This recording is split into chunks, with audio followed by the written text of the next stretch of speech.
And here we are. Hey, everybody. It's Friday evening and welcome to the weekend. It's great to have you here. It really is. Honestly, woo, what a week. I tell you what, the great thing about this weekend, folks, and I am super happy it is the weekend, is the fact that it's Friday, of course, and it's a long weekend here in the UK. It really is. It's going to be absolutely brilliant because not only do I get one extra day off like everybody else in the UK, I'm also going to have Tuesday off as well, which is a bit of a cheeky one, really, because that's the day when the new Razor Crest comes out. So how cool is that? So anyway, I'm going to be streaming about that a little bit later, and I can't wait to talk to you about it, really. I've got loads to talk to you guys and girls out there about this week. And I tell you what, I'm super excited because I've got another newbie coming in on the channel tonight, which I can't wait for. So weird. It really is. I'm really enjoying the mixture of people. We got people in Holland. We've got people in Denmark. We've got people from America. This truly is, folks, an international stream to have on a Friday night. And what better way to be spending a Friday evening building a little bit of Lego and hanging out with you boys and girls as well out there in the chat. So let's say hello to a bunch of lovely people out there. I mean, there's loads of you out there at the moment for a Friday night. Who we got out there? Atiz is live. Hey, Atiz, how you doing? Brick Star Wars Boy 10. Hey, mate, good to have you around. I tell you what, you've been giving me loads of support this week for my premieres. I really appreciate that. I really do. We've got Brick Explorers out there. We've got Just Building. We've got Jean-Gabriel Sereno. Hello, mate. That was a good video that I saw you in as well earlier on as well. Who else we got out there? Brick Studios. Hey, Brick Studios. Chris, how you doing, my friend? And of course, we've got Lorraine Fox as well. Lorraine, great to have you here. Family Bricks is giving it loads of love out there as well in the chat. We've got loads of action going on out there. And I've got No Lag as well out there as well, folks. Honestly, this is going to be a stream full of people from all different countries and people from all over the world as well. This is great stuff, isn't it? Especially different ages as well. Honestly, folks, this is a stream for everyone, a stream for the community. And I tell you what, it's absolutely awesome you lot being here. We've even got Nordic Brick Productions out there, folks. He's pretty cool. And Doc Sampson as well. Doc, what are you doing up? Is this early for you, Doc, or is it late for you? I'm never quite sure. Anyway, folks, we've got some great peeps out there. We've got someone new out there.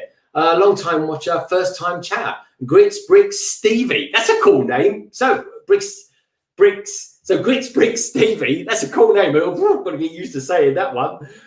He says, "Hi LBB, long time watcher, first time chatter." Well, great to have you here, my friend. It's brilliant. Welcome to the LBB family. It's great to have you here. We've got the Lego Porg out there. Lego Porg, I enjoyed looking at your mask on your Porg earlier on today, mate. That made me laugh, that did, on Instagram.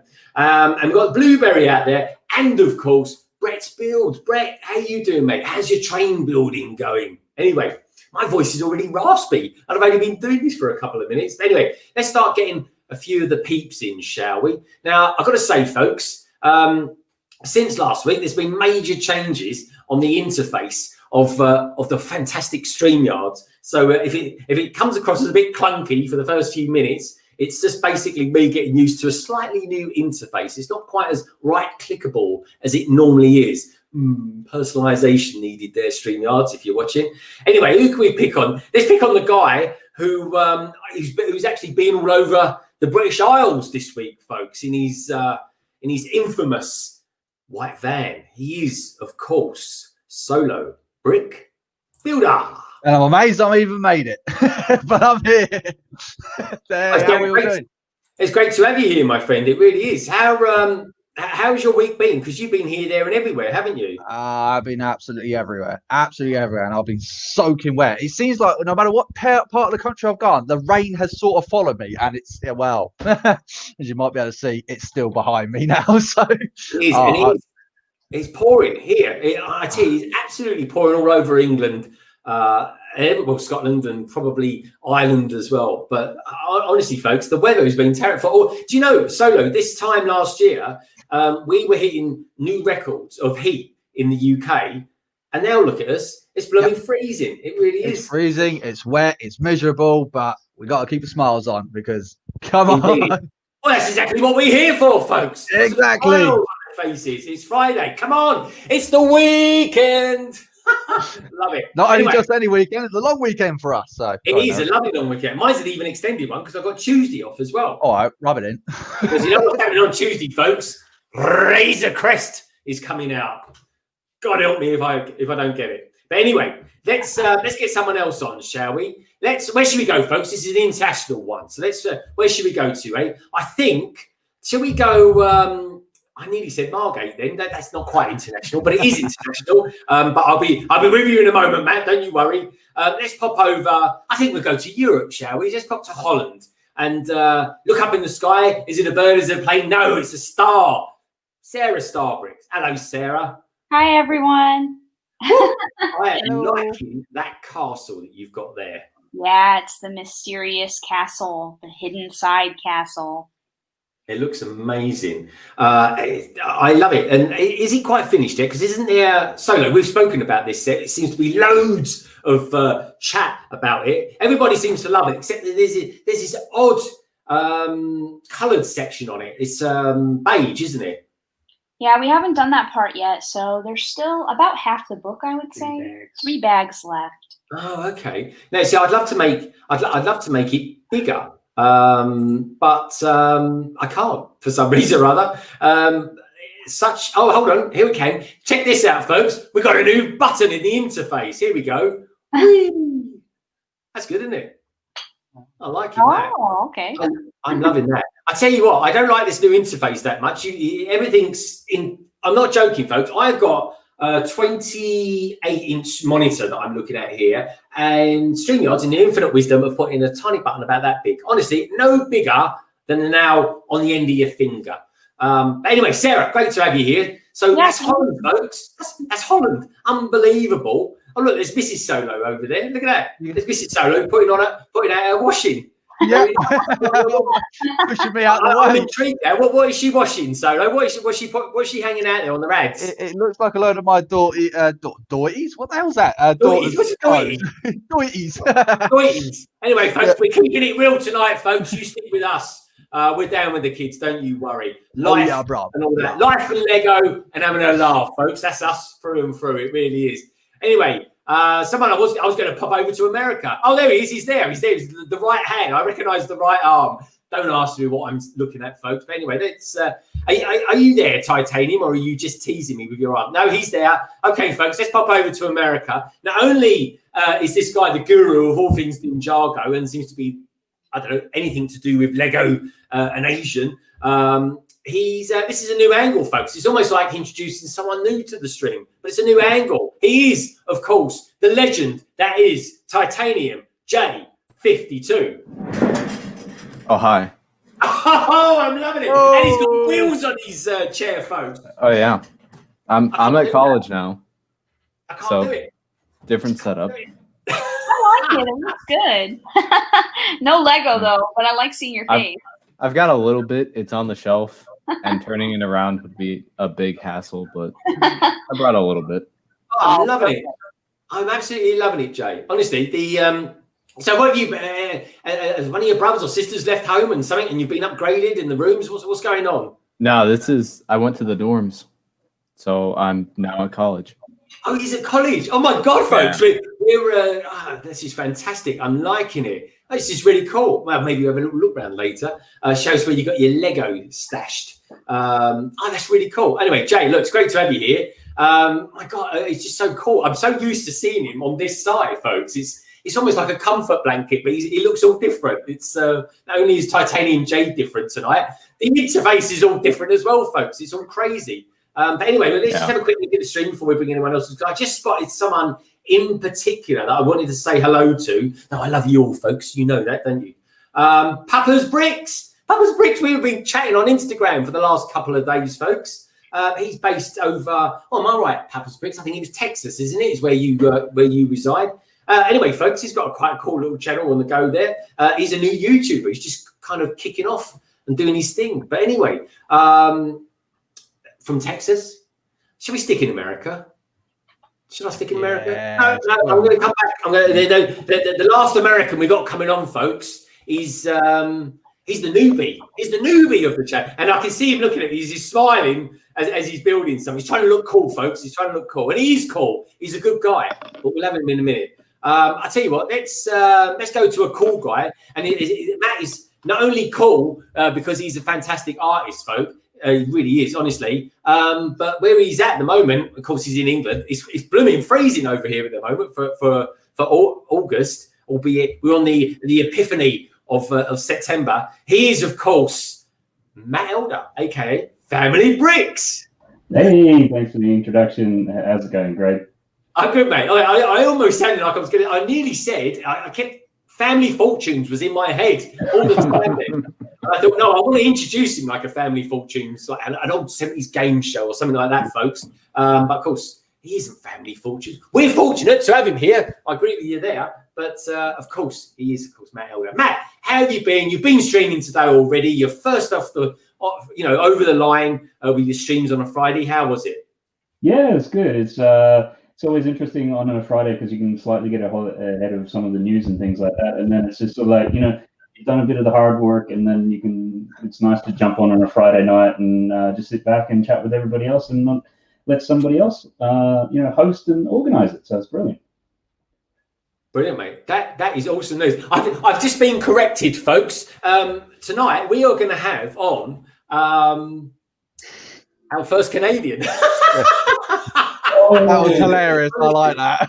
Honestly, folks, the amount of times I was in Cuba a couple of years ago, and this guy came up to me. Right, this is very sad. I mean, I love Americans, folks. All my family are American. I'm one of the last of the British outposts. I really am.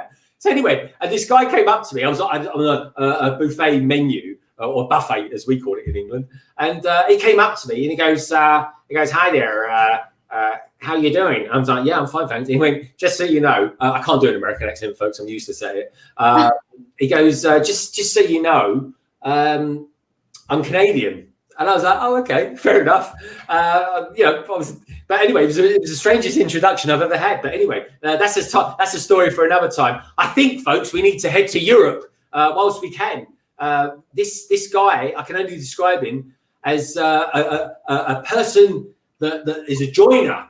He's a new joiner to us, and he's a joiner by trade, folks. He is the wonderful WoodShopTeacher. Hey, everybody. How are we doing, mate? Oh, doing fine. Actually, now this is the second time I am on your stream. Indeed. And last week, you asked me a question regarding my beard, if I had a hammer. Yes, the Mongolian. And of course, I detected that subtle challenge from you. So today, this afternoon, after I had my last class, I had sent the students home for the weekend. I dived down in the scrap bin and made this. Yes, Mourinho. That's awesome. I love it. So WoodShopTeacher, you are, as far as I'm concerned, in the whole of the Lego community, you, my friend, are the god of thunder, and that's it. That's all there is to it. If this and was as you can see, I have brought my apprentice with me today. and what a fine-looking apprentice you have there, my friend. So hang on, wait. Have we got Odin and Thor on here as well? We have, yeah. Odin. You go pass your hammer down to him. That's it. Boom. So yeah, no, great to have you here, WoodShopTeacher. It really is. Great to have everyone out there in the chat as well. We got the lovely Ingrid Wynn. Hello, Ingrid. I haven't seen you for a little while, but thank you for coming in on my premiere earlier this week. It was lovely to have you there. We've got Tyrone Shadwell there, folks. We've got Ben's Bricks Designs. We've got Bluegrass Bricks. Bluegrass, I haven't seen you for a little while, my friend. Great to have you here. Who else we got out there as well? Tease is still out there, giving out lots of love to everybody as well. Fantastic to have you here. And Brett's doing his thing. And we got Bricking Outside the Box. I love that name. It's such a cool name. Anyway, folks, I was going to say we'll pop over to America, but my due diligence got the better of me. In fact, he didn't at all. I didn't do any due diligence. I just like this guy, and for some reason or other, I just assumed he was an American, folks. But anyway, he's Canadian, as it turns out. Anyway, so I've been watching this guy for a little while. I've been watching some of his streams that he's in, and he's a good, all-round, nice guy. Bit of a new YouTuber as well, and I really like the facts that he gets into the creativity. I got that word out there. And he builds all these locks and stuff like that. So anyway, without further ado, I think it's time to get him on. He is, of course, known by the entire Lego community as Alex McBrick. Hello, mate. Sweet. Hi, how's it going? We are good. Look at that, folks. Boom. This is it. We're all here. Great to have you here, Alex. Anyway, welcome. Welcome to London. Welcome to Europe. This is like the gateway. It's awesome.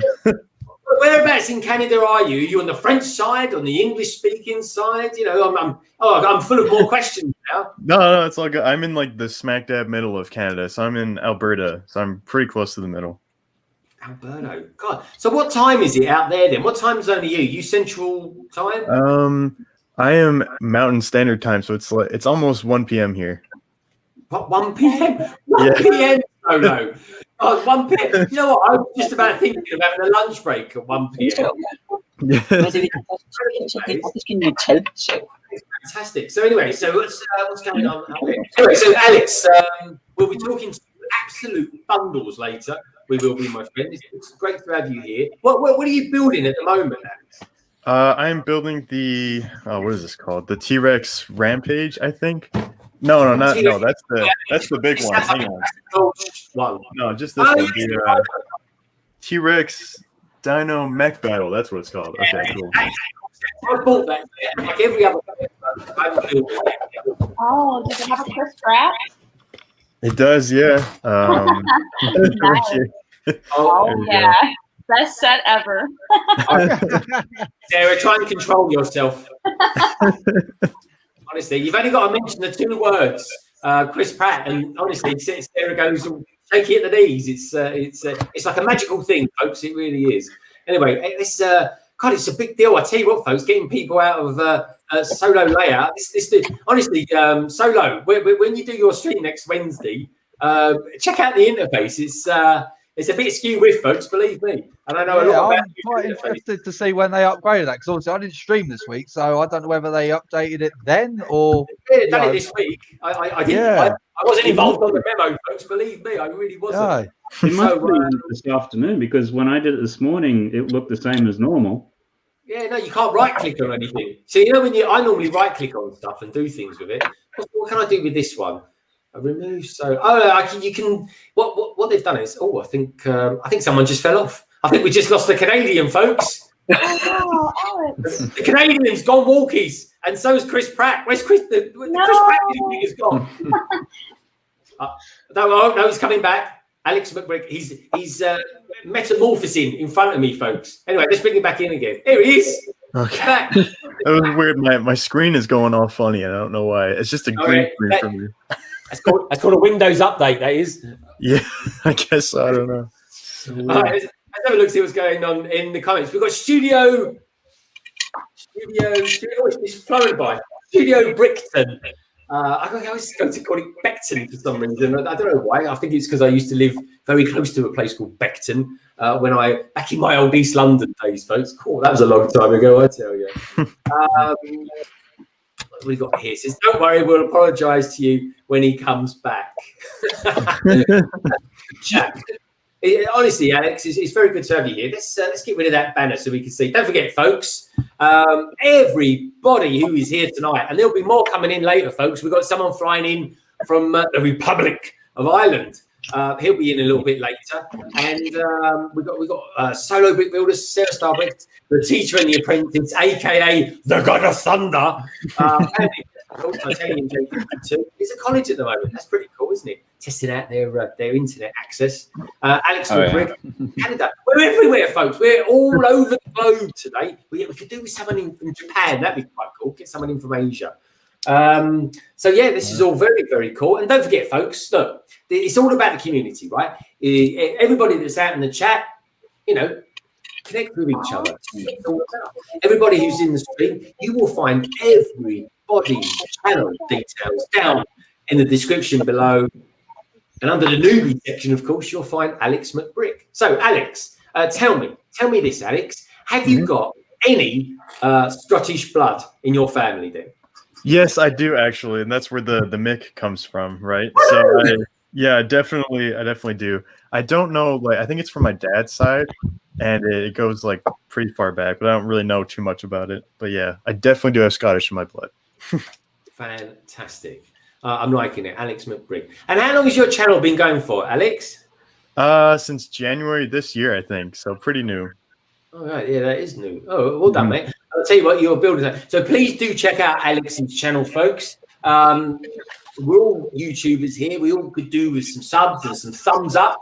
And if you like what you're watching at the moment, give us a thumbs up as well. Because I tell you what, folks, I really appreciate every single one of you lovely people. You know who you are out there for being here tonight. Honestly, it's very, very cool. Who have we got out there? Bricksloff. Hello, Bricksloff. How you doing, my friend? He says, I bought a table and a Lego set today.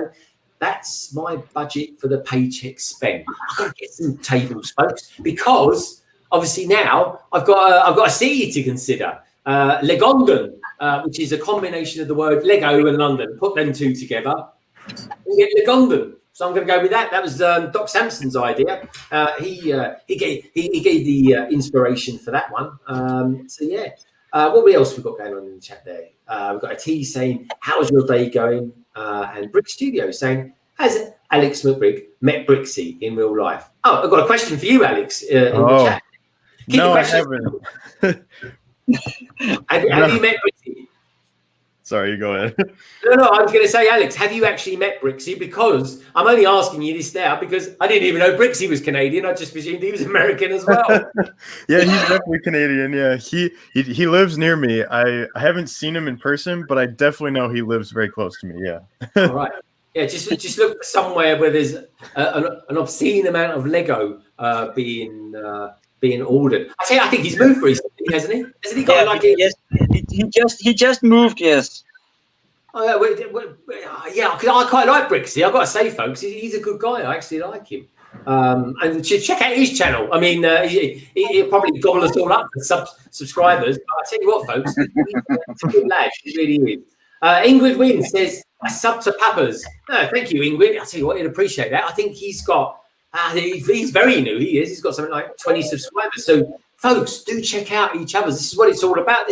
Think of us as a gateway to meeting other Lego YouTubers as well.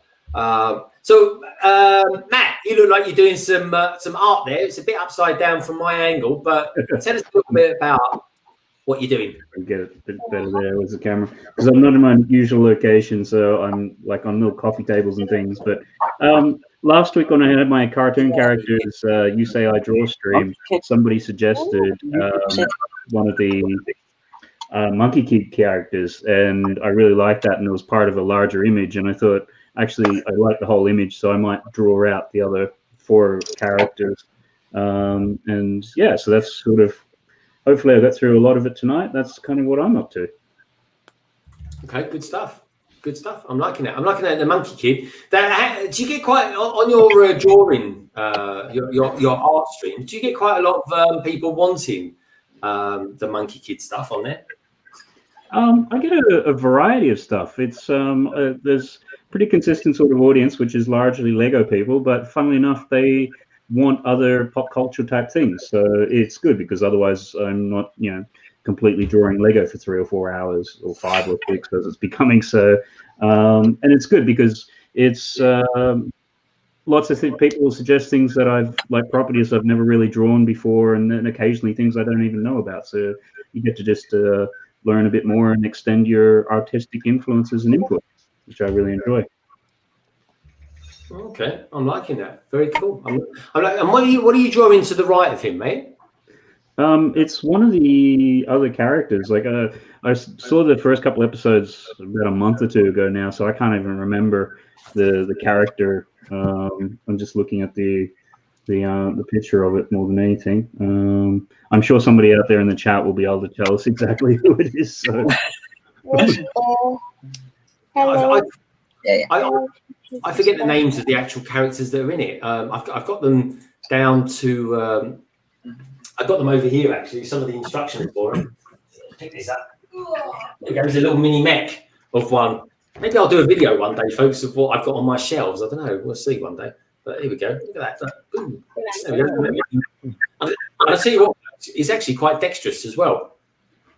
So there we go. Solo, you building anything tonight? Excuse me. No, I haven't got anything prepared. I mean, I've been away all week, so everything is kind of just like piled up behind me. I've had nothing prepared. I literally like 10 minutes before the stream, I just kind of slid in, and I've only just finished. Yeah, so tell us a little bit about, because are those ones you recently purchased behind you? Because you got a pretty good deal. Yeah, I got an amazing deal on this. So I had the 501st 8080 and the Thai silencer, I think this was called. Can't remember, but Kylo Ren's one. But it didn't end there, because there's other bits obviously you didn't see yourself, Greg. But I got that one, the Snell tank, which was second hand. And I thought I'd treat myself to one of this, and you're going to kill yourself to see how much actually got all this for. Got some Duplo because I have no choice. You always have choices. Why did you buy Duplo? I want to know the story. Why did you buy Duplo? Is it for your latest mock or something? No. Because if I go into a Lego shop or a car boot sale or something like that, you're damn sure my daughter's going to want some. So I have no choice. Whenever time I go to a Lego store, I'll be coming out of Duplo, because my daughter she's now mad into Lego now. So yeah, it's just the way it is now. So I buy many Lego sets for myself, and now also for my daughter. So that's your fault. That is my fault. It is my fault. Yeah. I mean, she's been into Lego. She's been into Duplo now since I think she was like, when she was like 3 months old. She's been like interested in all the bricks, because I've had Duplo sets kind of like bought for her for the future, but I wasn't really planning on for her to have it. But she's into it, and she's getting more into it. And I got one of these dirty great big base plates as well. So there's loads more down here, and I cannot remember how much I paid for it now, but I don't think it was shy of 20 quid. It was an amazing deal, absolutely amazing deal. And also, despite all the prices, a lot of them say like 8, 10, 20. I mean, these are all brand new. These are all sealed up, never been opened. You would have sold that on the market for 40 quid. I mean, talk about undersell yourself or what? But it was all amazing deal. So I was like, yep, I'll take it all. And he's still got loads more to go as well. So I'm like, very cool. Got a load. Oh, let us know if he's got a caterer, won't you? No. I'll tell you what, Greg. I've got something to show you. My missus has been up on the loft, so I've got something I've got to send to you later on. So you might be interested. Talking of which, did you post them things out to me again? I haven't posted those out to you again, no, because when I messaged you about them, I was over in the Channel Islands. My missus just said to me, "Well, what have you bought now?" And I was like, "I've bought nothing." And she said she opened it up and it's like, "I thought you were meant to send these to Greg." I was like, "You got to be kidding me!" I was so infuriated. I was like, "I'm so sorry, Greg," but for some reason they've sent it to the return address, not to the actual sender's address. Oh god, yeah. So I haven't had a chance to send them off to you, but they will be coming back to you. I will be down the post office tomorrow, so I will get them back off to you. It's a nice box. There's some interesting things in there that I know you don't know about because I haven't told you about it. So actually, I need to talk to you about postage afterwards. Actually, I have an idea. Anyway, I'll tell you about that a little bit later. We got a certain in the chat who says, "Hello, shop teacher /dad." I'm loving that. He's just sitting here practicing his English. It's a very, very good English as well. Perfect spelling and everything there, Silas. Very good, my friend. Woodshop teacher, you're a man of many talents. What are you building tonight then? I'm still doing that commission for that wargaming terrain. So right now I'm chopping up little plastic things to to embellish this. Oh wow! Oh, that's amazing! Oh my god, we got a proper builder on here tonight, folks. Do you ever use Lego as like a prototype for like throwing some ideas into your head? No, not really. But some years ago, when Silas was younger, and I just didn't dare let him touch my figures. Yeah, so about that. We actually did that. That we built a landscape in Lego, and we took Lego knights and Lego orcs and used those to play with. Wow. Yeah. Doc Sampson says he's called the woodshop teacher for a reason. You got it. Honestly, Woodshop, I actually find you a very humbling man to be around. I really do. And I got to say, you have plaited your beard amazingly well as well. That is fantastic. I like the look. It's very cool.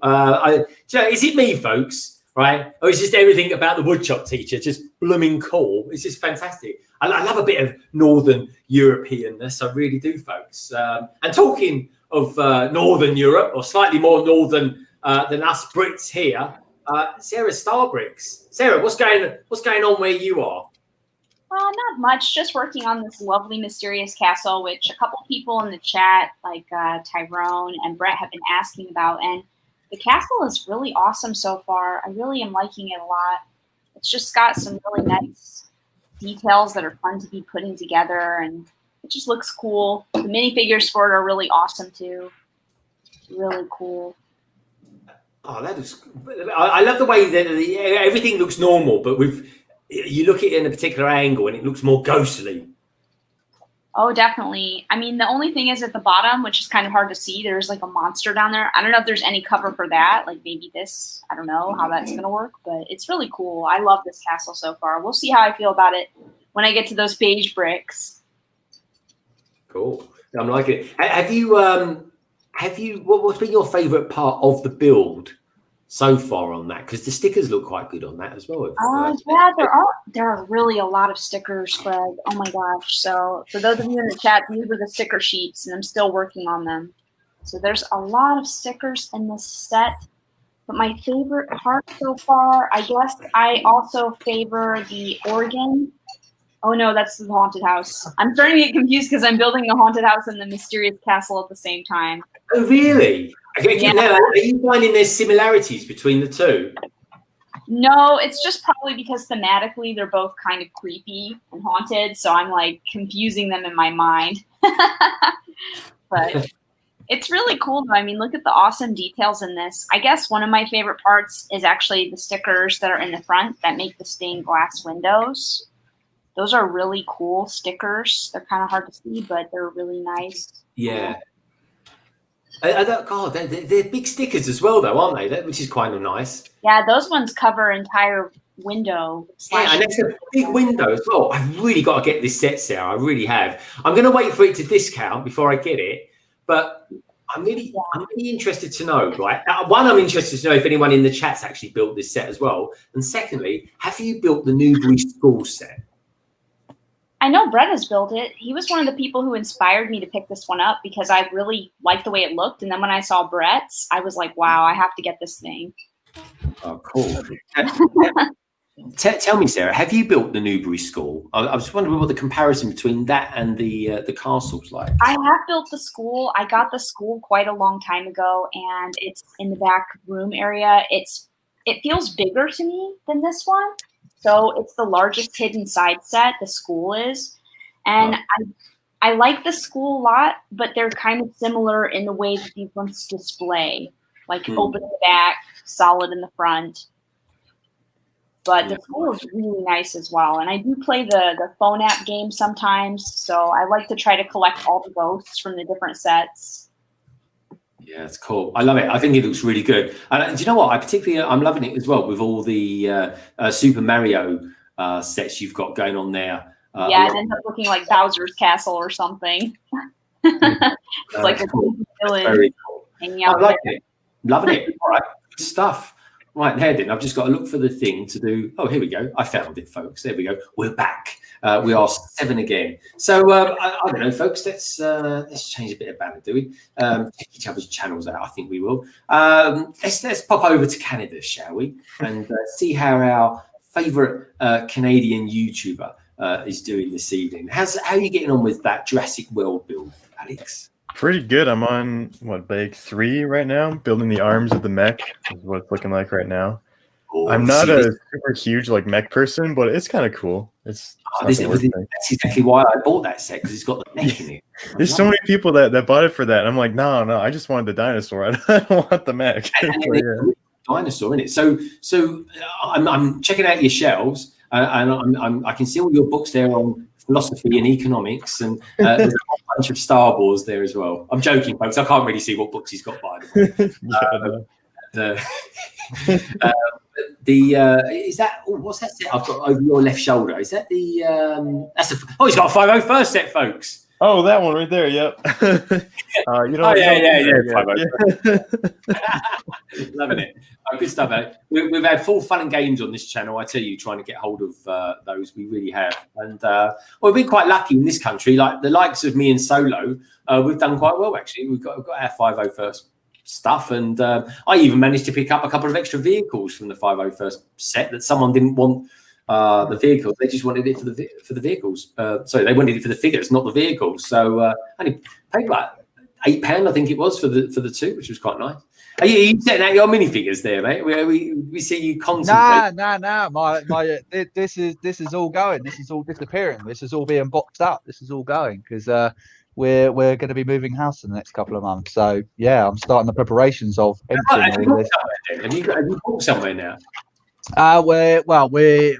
It's kind of in discussion at the moment, but fingers crossed we should be moving into a bigger place. So I actually have my own Lego room where I can actually start cracking on with it. So fantastic.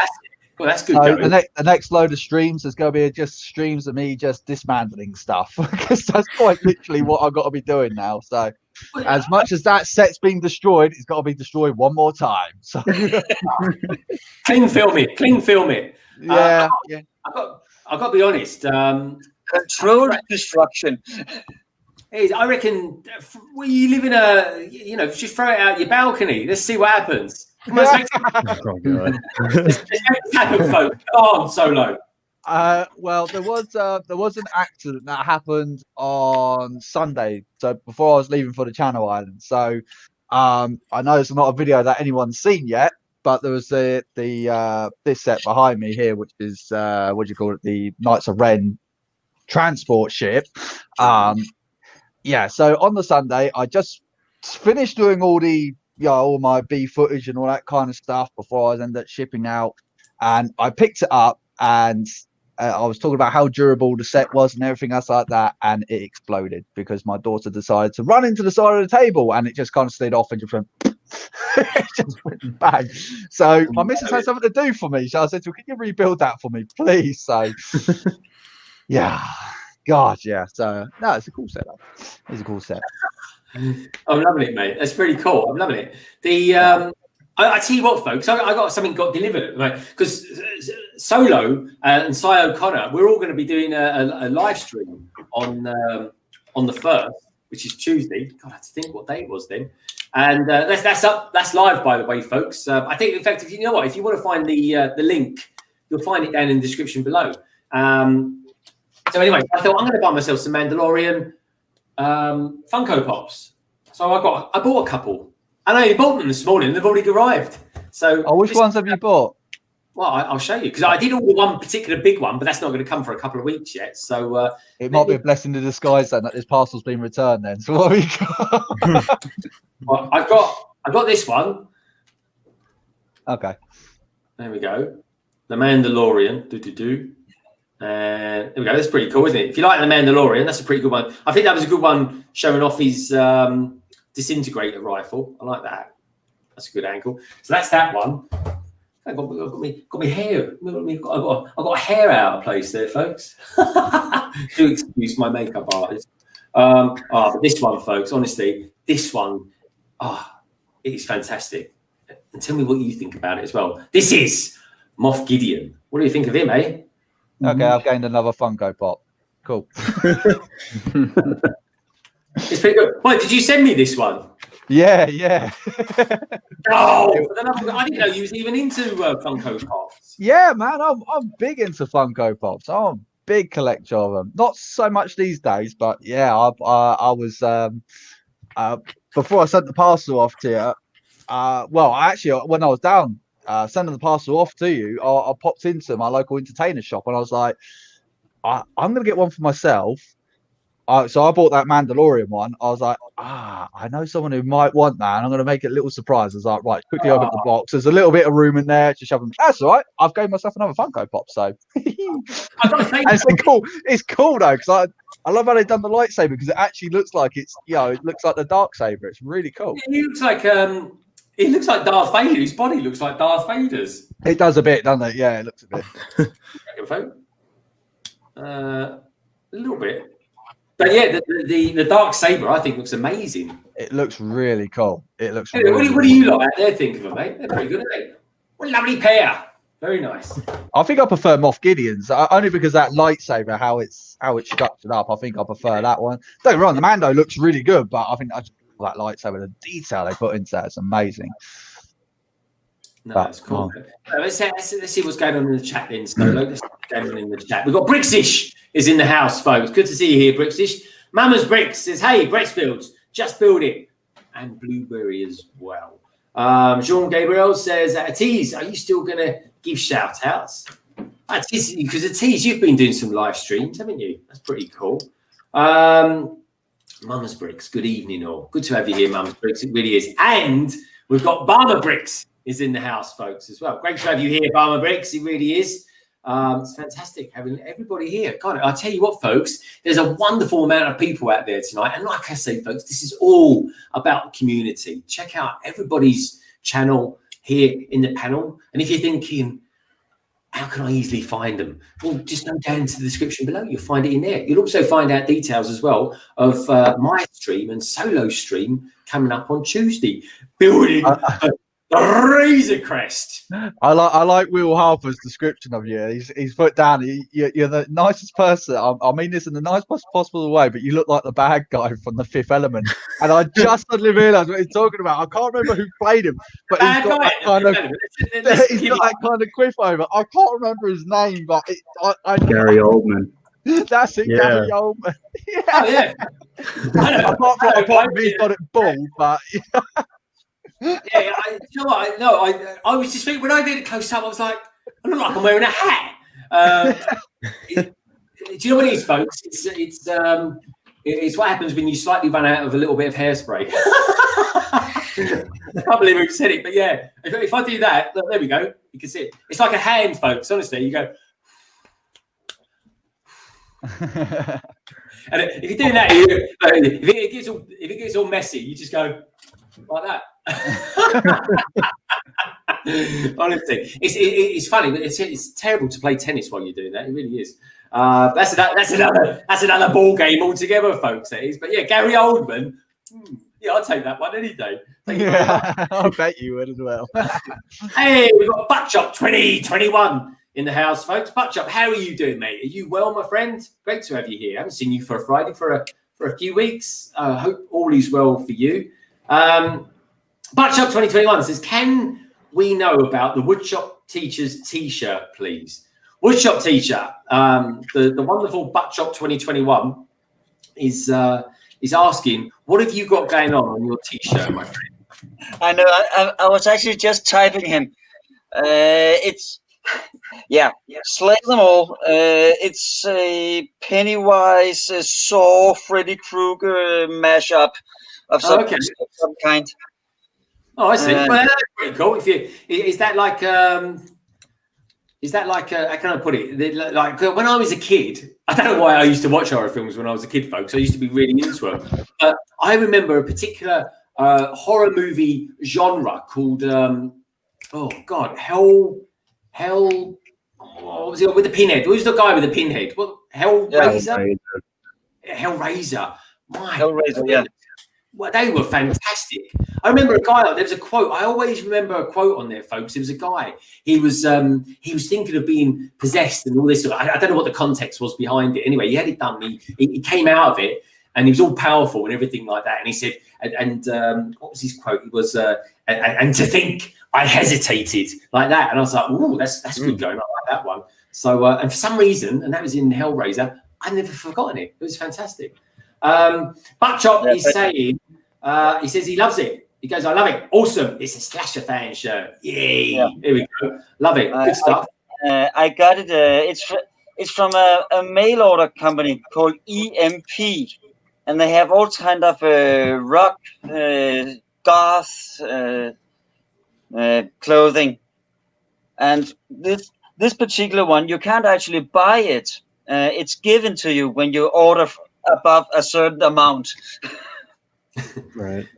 Well, it's very cool, my friend. I tell you what, every little helps. It really does. And I've got to say, it's brilliant. So yeah, he's a man of many talents, isn't he, Buckchop? He really is. Oh, we've got some artwork. Just been. Is that finished, Matt? No, I've done finished the second character now. I've still got I think the version of Pigsy, the girl, and then the big huge guy. I think in the original is called Sandy, which will go up there. So one down tonight, 3 to go. Oh wow! So what is this a commission piece? Is it, or is it just something you're kind of doing? No, it was just something I was doing. Like I did the first one there on my sketch stream last Saturday, and I really liked the way that it turned out. So it's like, actually, I want to finish it all off. So just something for fun more than anything. And then I sort of knew that, I'd be away sort of this week, just down here in Broadstairs. And it's like, well, I just need something simple that I can bring with me rather than, oh, goodness knows what else I could have brought down. So, yeah. You could have brought a Lego set down with you as well. No, he's got Lego in there. It's a he Lego. Has, yeah, I know. Yeah, it's a Lego King's house. Yeah. So I do have a little something if worse came to worse, but yeah, just wanted to do some drawing. So. All right, cool, nice one. Yeah, an artist wanted to do some drawing, of course. And we love a little bit of Lego art, folks, don't we? So yeah, we really do. So where can we go? I was going to go to Titanium there, but he's disappeared on us. No, I'm still here. He's here. I thought keeping the camera on all the time uses up more internet, and internet isn't as good here. Oh, okay. Well, you've got any Ninjago sets on you? No, I don't. I have a few minifigs, but I've changed locations in my room, so now I'm here. Instead of we're gonna get a full room tour of your door. Oh yeah. I'm gonna see your room up. This is what happens when you don't have a roommate. You just get a bunch of empty space. What is someone meant to live in that little area? No, I got a bed up there. Harry Potter would live in. And there's another bed up there, but that bed's not in use. Just because my roommate decided to go online. So, but I did bring a few. I brought 6 Ninjago minifigs with me. Oh, the special ones. Yeah, because they must be the special ones. I'll go get them just a second. The chosen ones. Which ones are his favorites? Exactly. It's like in Toy Story when Andy only Woody gets to go to college. Sarah, honestly, Sarah, you've got such a lovely way of looking at life. You really have. I love it. I love your perspective on life, Sarah. I really do. And talking about your life as well, how's Mr. StarBricks doing? I can see he's beavering away over there in the background. Yeah, he was making us some dinner. So he brought me dinner, and then I ate, and then I took my turn eating while he was building. So. So what did you have for dinner? I'm intrigued now. No, it was something super simple tonight. He actually made something really nice earlier. He made us Thai curry earlier, but just now we had like a kind of like fried potatoes with egg and onion and cheese and stuff like that. Simple but yummy. Very good. I'm curious, Sarah. Have you tried my avocado recipe yet? I haven't. I haven't gotten to go to the grocery store yet and pick out all the ingredients that I need. I need to find some good avocados. Oh yeah, you need some good avocados. Yeah, I'm really excited, but kind of nervous to try it. Solo Brick Builder sent me this recipe for avocado chocolate peanut butter brownies. Ooh. I'm super excited to try them, but I'm a little nervous because I'm not always the best at making things. But I love. It's super easy. Yeah. Okay. Good. Super easy. I send over a recipe for an avocado mousse. That's even easy. Yeah, that's perfect. Things you can do with avocado. All right. So I want to know then. Tell us the deal on avocados then, Solo. Well, as probably a lot of you know, hang on, let's turn this back on. I don't know. Well, as a lot of people know, that obviously I used to be a chef back in former years before I turned into this grease monkey that I'm into now. And so back in the day, I used to be in the kitchen. I even had a YouTube channel where I used to just experiment with food, just try and do some random things. Yeah. Back in the day. Oh yes, quite a few years ago it was. So I just had a YouTube channel where I just created just random stuff, and so I just thought, well, what can we do with an avocado?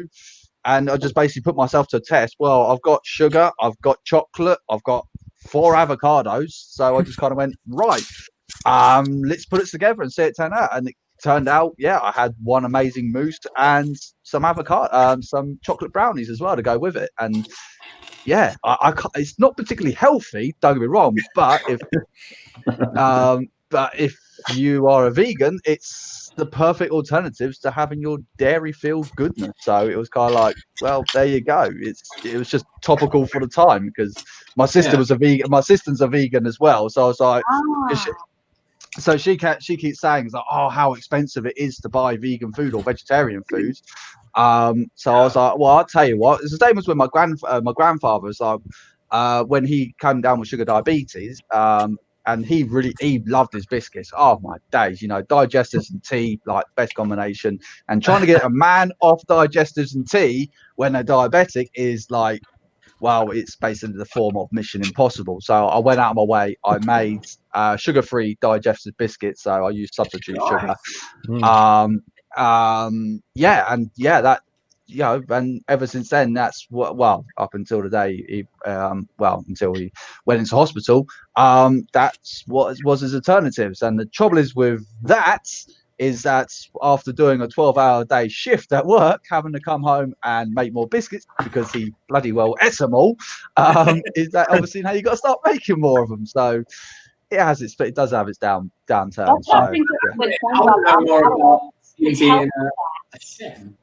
You want to know more about Vinicius? Before I was a grease monkey, I've always been a grease monkey. I've always for anyone that doesn't know what a grease monkey is, used to be on the spanners, working on engines and all this kind of stuff. And believe me, I tried my damnedest to try and get away from it. But for about 10 years, I was a chef. I worked in the kitchen for a couple of years and suddenly realized I absolutely hated it. So moved out of that and picked up the spanners again, and here I am still being an engineer. But I still experiment with food. I no longer film it anymore, but obviously I have done streams with my daughter, obviously not showing off how I make it. But I'm trying to get my daughter into that, because it's also good messy play as well for her, but it's also, you put what toppings you want on it, which is not the easiest thing to do when you've got a 1-year-old who doesn't care what kind of topping she has. So we've done a pizza stream, so I made all the dough and everything else like the night before, because making a pizza dough takes a few hours to make, because you've got to prove it and all that kind of stuff. And I'll tell you what, that is the cheesiest pizza I have ever had in my life.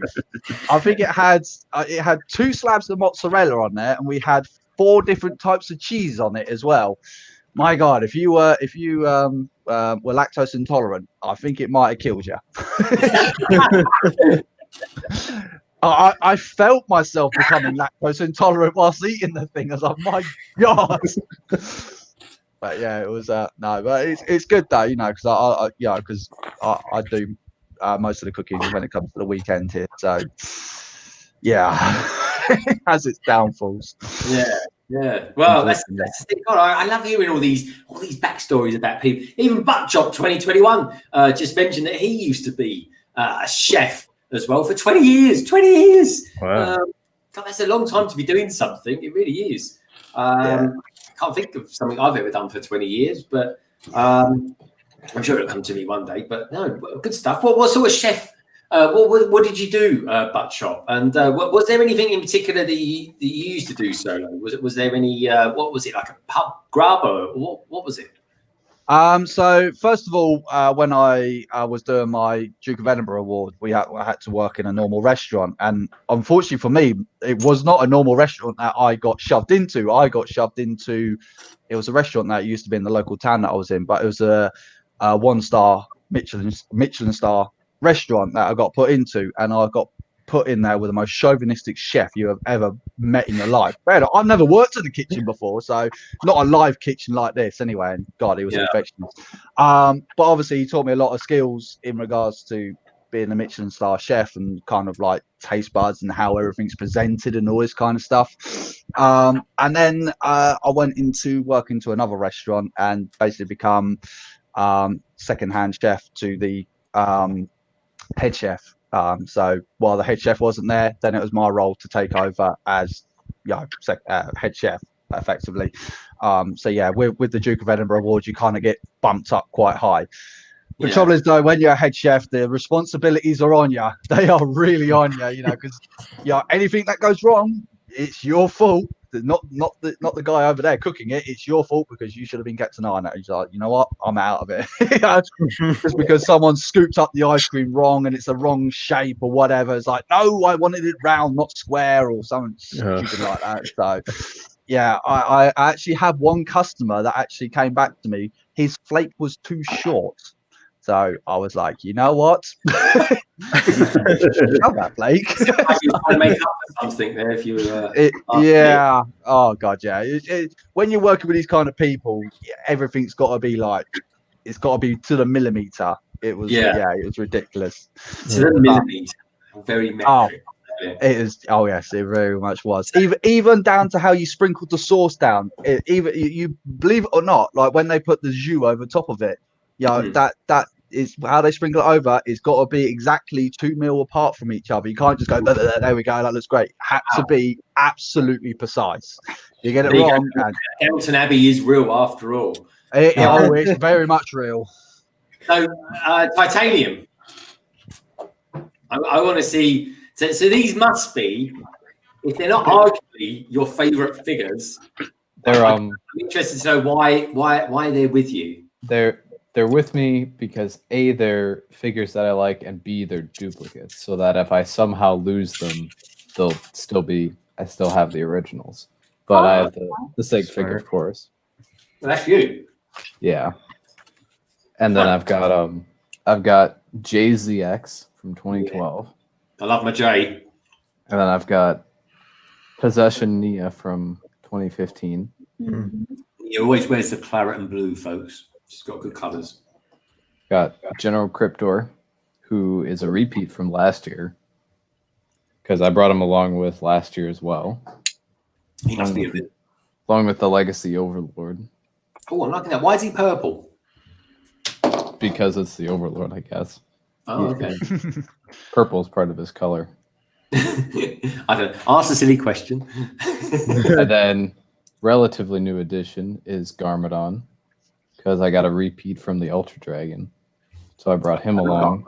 I'm watching the Ninjago movie again, and I've got to say, he's quite funny in it. Mm-hmm. And then I also have the Skull Sorcerer. The Skull Sorcerer. Yeah. Honestly, folks, if you know your progressive rock, folks, this figure reminds me of Peter Gabriel from Genesis from 1972. Check it out, Google it. You know exactly what I mean. I like the torso and the bottom on this figure. That looks really cool. Yeah, exactly. That's awesome looking. The weapon is custom. Yeah, it does look like that, doesn't it? Because what did I do? I did a Ninjago magazine review a couple of weeks ago, and that figure was quite prominent in it. And I said exactly what you said, Sarah, about the design. Yeah, it's nice looking. It looks really cool. Very mystical. Yeah. Sarah, those skulls, that skull there with the Skull Sorcerer, do you get them in the hidden side sets as well? What's that now? Yeah, that skull there. Do you get them in the hidden side sets? No. That's just for Ninjago. Yeah, that's exclusive to the Skull Sorcerer. The Skull of Hezedur. That's its known. I'm liking it. Is that glow, Sounds like glow in Lord the of the dark Rings. as well? That's cool. No, it's not glow in the dark, but It looks like it should be though, shouldn't it? yeah, It's got that kind of. it's made to look like it is, but it doesn't actually. Oh, that's a cop out. And I also bring a few mini builds with me as well. Just to That's have from the some movie. cool things. Oh, Yeah. he's so cute. I Cool love big that guy. I got a dragon. Oh, Ooh. nice. Oh, I got that dragon one. That comes from a poly bag. I might be doing that in a few weeks. Yeah. I've also got the DBX mini version. Yeah. Is that a Kai? Yeah. That must be a Kai. It's a Nia vehicle from Nia? from her Samurai X days. Oh, looks cool. I love the wheels on that. Look at the tread on those tires, folks. Fantastic. Although the actual set did come with a Kai minifig. Oh, And then I got a couple of TIE fighters that are my own design. Ooh, nice. Mox. I tell you what, I'm liking the use of the binoculars on the undercarriage of the one in your right hand. Man, I wish I Oh, that's in the hand, actually. Very nice. Yeah, they're both the same, just one's First Order and one's Imperial. Hmm. And then finally an AAT. Ah. Now, my good friend Solo has recently done a review on the AAT. Yeah. It's just popped back in again. And that actually, I think that looks better than the one he built. It is. The only thing he's missing is, of course, Ahsoka. But yeah, what a fantastic array. So tell me, all the Lego you've got, and you've got an absolute fine. We lost the Canadian again. The Canadian's gone. He'll be back in a minute. Well, what is it with Canada and internet? I don't know. Maybe he's on a meter or something. He'll be back in a minute, folks. Don't you worry. Come back, Alex. We're missing you already, mate. Well, Titanium, what is it? So what do you think then of the new season of Ninjago? Because that's where the Skull Sorcerer comes from, isn't it? Could you repeat that again? My internet cut out. Oh no, that's cool. No, I was just saying, what do you think of the new season in Ninjago as far as the Skull Sorcerer is concerned? Do you like all that? I think it looks pretty cool. Yeah, I think it's really good. I think the story for that season was done really, really well, and they're making that 10-episode format change work a lot better in seasons 12 and 13, and they did season 13 very, very well, I believe. Yeah, I haven't watched. Do you know I haven't watched that one yet? I've still not seen it because they brought all the new sets out for the new one, but I haven't seen the old one yet. They seem to be bringing out the sets before they bring out the TV shows. What's all that about? Yeah. Release schedule's really, really weird for some countries, especially the US. I don't know how it is in the UK, but it's not weird in the UK. It's non-existent in the UK. Yeah, they come out so late. I did find a website at one point. It was Cartoon Network Asia. And I'll see if I can copy it here and put it in the private chat. Yeah. But that was the link I found to watch the latest seasons. The episodes are all out of order, but if you just have like an episode list, then you can easily watch seasons 11 and 12 and 10. And that website's even been starting to push out season 13. Oh, and then there's also a channel with all the episodes of season 12, and then a different channel with all the episodes of season 13. Very cool. I'm liking it. And is it a good story? The latest season? Are you enjoying it? I think it was a really good story. It also focused on some characters that, mainly Cole. Ninjago fans had wanted to see a Cole season for a long time. Yeah. And we finally got one. And I think they did really well. They also had a fair amount of character development for Wu, which I think is also important. He's kind of like the main man, isn't he? To a lot of it. Yeah. To a lot of it. Master Wu. I'm glad they did some stuff on Cole because I think this particular season that it was all based underground. A lot of it, wasn't it? Yeah, it was pretty much all underground. And of course, as you good folks know out there, coal is obviously his element is earth. So yeah, it's pretty cool.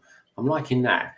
Lots of love for you in the chat, Mr. McBrick. There really is. So what's this story about your weight loss, Alex? Because I used to be quite big, folks, believe it or not. I used to be 19 stone back in the day when I lived in Devon. Don't ask why, folks, but I used to. They love. I forget what they called it now. What do they call it? Well, it's apple juice, but with alcohol. Solo. Oh yeah, the good old cider. The cider. I used to love drinking cider down there, folks. Now the only reason I drink cider is because I don't really drink, and the reason is I don't like alcohol. I really can't. I can't stand the stuff. In fact, to a certain degree, folks, I'm actually allergic to it. But for some reason, the cider never used to affect me. But anyway, when I was down there, I just used to eat a lot and stuff like that, and I really ballooned up. I was humongous. But anyway, there's a big story behind all that, folks. I'll tell you about it one day. But more pertinent to the question is, Alex, tell us a little bit about your journey with life and the weight that you've lost, my friend. Yeah, so first off, thanks to TEK Productions. I really appreciate that comment. I was trying to respond, I just don't have the stream pulled up. But yeah, so I don't know, decided during the whole quarantine thing, you know what, I should lose weight. So I decided I was at, I think 180, and I'm at like 165, 166 right now. So 15 pounds. That's a stone. In UK money, that is a stone. One stone and £1. That is a lot of weight, Alex. It really is. Yeah, thank you. It was, I don't know, it's just like something I wanted to do.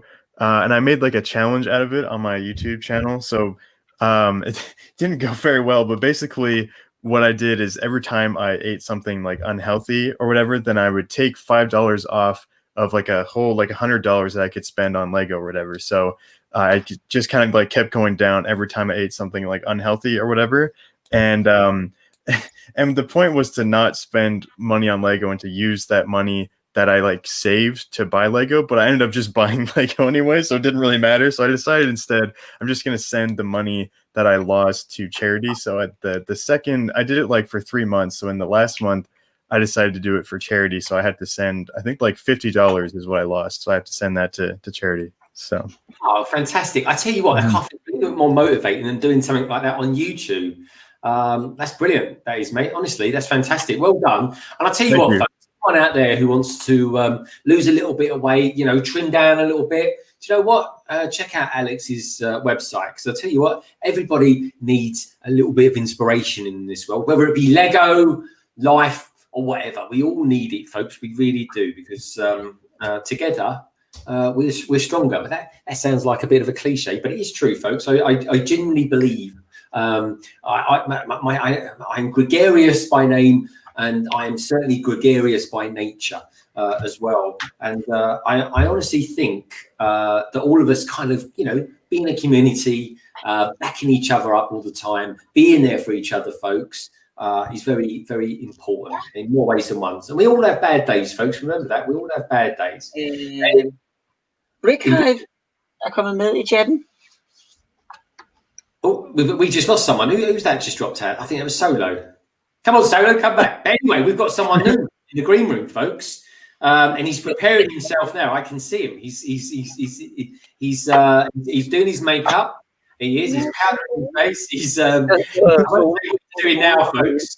But I'm finding it rather interesting to watch from this angle, folks. Let's pop over to Ireland, folks. This man is a great friend of mine. He's always welcome on the channel. I'm going to be streaming with him on the 1st of September. He is the one, the only, Cy O'Connor. Hello, Cy. Hey, how's it going? I'm good, man. Great to have you here. I'm great, thanks. Good to have you, my friend. I've been missing you. I've been missing you, Cy. You're like my right-hand man. And talking of left-hand man, let's bring the chef back in again, shall we? There we go. Did you Sorry about that.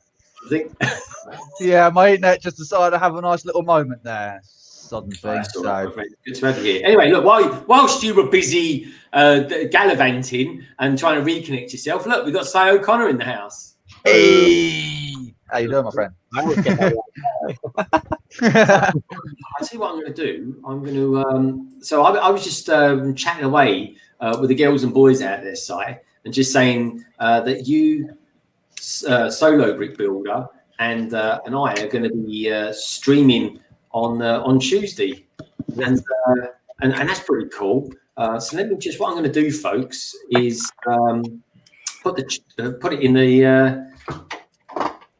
the chat for you, lovely people. And there we go. If I just pop that in there, there you go, folks. That's going to be us on Tuesday night. We're going to be kicking off about 7 o'clock, and it'd be great to have you here. So feel free to pop by and say hi. And I'm going to be building the Razor Crest, and Solo and Si will be building whatever they fancy as well. It's just going to be the three Stooges doing their thing. I tell you what, I'm going to be doing probably tomorrow as well. Actually, I say probably tomorrow. Tomorrow, I'm going to be streaming with Hive. We're doing episode 12. Episode 12, when they all go in of the transatlantic live stream. And I think finally, Si, I'm finally probably talking of which he's just popped in.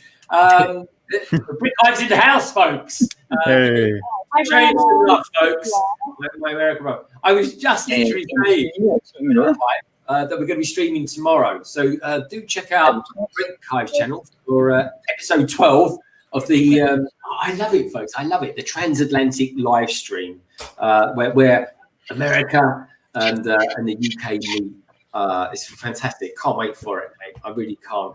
So anyway, here's the thing. Here's a bit of breaking news, folks. Just before we went live on the air, I was seeing pictures all over the. I say all over. It was Instagram. It was all flying around. But thanks to Brick Hive as well for flagging it to me. We've got a Baby Yoda set coming. But what do you all think of that? Have you seen that, Si? Have you seen the pictures for the Baby Yoda? Haven't seen them yet. I've heard about it, all right, but I haven't seen any pictures yet. Yeah, it's crazy. It actually looks all right. What do you think? It looks awesome. Yeah, who's seen it? Alex, you're a man with your fingers on the pulse. What do you reckon of it, my friend? Yeah, I like it. I think it's really cute. Like they got the cuteness of Baby Yoda really right, which is what you really want to get right with that. So I think it looks really good. The cuteness. I tell you what, folks, he's the cutest thing, isn't he? In the Star Wars galaxy is our lovable Baby Yoda, aka the child. They've got to come up with a name for it. Season 2, they must. Yeah, they must do. Even if it's some, I don't know. Really, what can they call it? Giggle or something like that. Do they all begin with Y? The names, I don't know. But I don't know. What do you reckon of this new set that's buzzing all around the internet at the moment? It looks really good. I've got Yoda in its box over there, and I'll be very interested to see if is it going to be the same height or is it going to be slightly shorter? That's going to be very interesting. It looks it looks really cute. I think they've really captured the child really nicely. I tell you what, folks, in no stream will you ever see so many men saying the word cute. I tell you, only London callers. It is. It's cute. It's how can I describe it? Well, it's basically a bigger version of that. Effectively, folks, it really is. But I've got to say, everything to do with the child and the Mandalorian is great, isn't it? Would we not agree that everything to do with the Mandalorian has been good so far from Lego? I think so far, I think the TV show's come out and it's been come out so well received, and I think everything that the merchandise is coming out of it, Mandalorian can't do no wrong. Literally. Hive, before you go, Brick Hive, look what I got. Look, I got this guy. I got Gideon. There we go, Gideon, and what's the Mandalorian? Woo! Nearly ended up with 2 of them. Yeah, feel free to send me a voucher instead. I'm joking. No. I like I said, I'm popping down south of the country tomorrow, so I'll pop into the local shop down there and I'll pick up another one and slide it in there. I'll keep it all a secret. You probably already got it, but no, I don't buy it. This is the only 2. I tell you what, folks. I tell you someone else who's well into their Funko Pops is Cut the Craggle. Cut the Craggle's into his Funko Pops. I think he started a new channel. or doing something. Yeah, he started a new channel underneath the umbrella of his one. So do check that out, folks. I like Funko Pops. I don't buy many of them though. I really don't. I normally get them in a sale. But these are so apt because I just think that's a good one because everything I see that comes out about Mando, I open it up. I think I'll open it up. Shall I? Oh look, Solo's frozen. That's a good. I'm liking that one. That's a good one. Sorry, let me just see if I can copy that. I need to copy. Oh, no, he's gone back again. Yeah. I have to remember the time. What time is it? 1:15. Because how have we been on for? 1:15. That's good, isn't it? I don't think he knows. So, Solo. Is he? Listen, we thought you froze again, Solo. No, sorry, no. I my work's bloody texting me again. So. Oh, okay. Is it? Tell me, folks. Is it a terrible thing to open up Funko Pops? Because most people. Yes, it is. It's blasphemy. Hung, drawn, and quartered for that. It's blasphemy. Blasphemy. Treason of the highest order. No, all my Funko Pops are actually sealed. I'm liking the fact Brick Clicker's just put a video out talking about his new the new Lego Star Wars The Mandalorian baby buildable character reveal. Good or bad? I don't know. Anyway, folks, I don't really collect Funko Pops, so I'm going to take it out. I mean, they're easy enough. Don't show us. Real air is getting to it, folks. Oh, I might nearly dropped it then. Oh, that's quite cool. Look at this. Look at this card you get on the back of it. Oh, I'm liking that. Look at that. Ooh. That's nice. Ah, sweet. Look. Well, I see. If you send me this one again, I won't open it. Oh, I've got to say, it's lovely. Oh, I tell you what, folks, this is a big screen affair. It's honestly, I don't like this new interface. It's rubbish. Here we go. Oh, look at that sword! Look at that sword! Yeah. Is that printed? Can you tell me that now you got it out of the box? Is that printed or is it dual molded? His sword. Well, it's printed, and It is printed. I think it's Oh, I don't know. No, it's printed. It's what they've done is I think it's on a white piece of plastic, and they've printed the step. Hold on, let me zoom in. Come on, zoom in. Let's do something. There we go.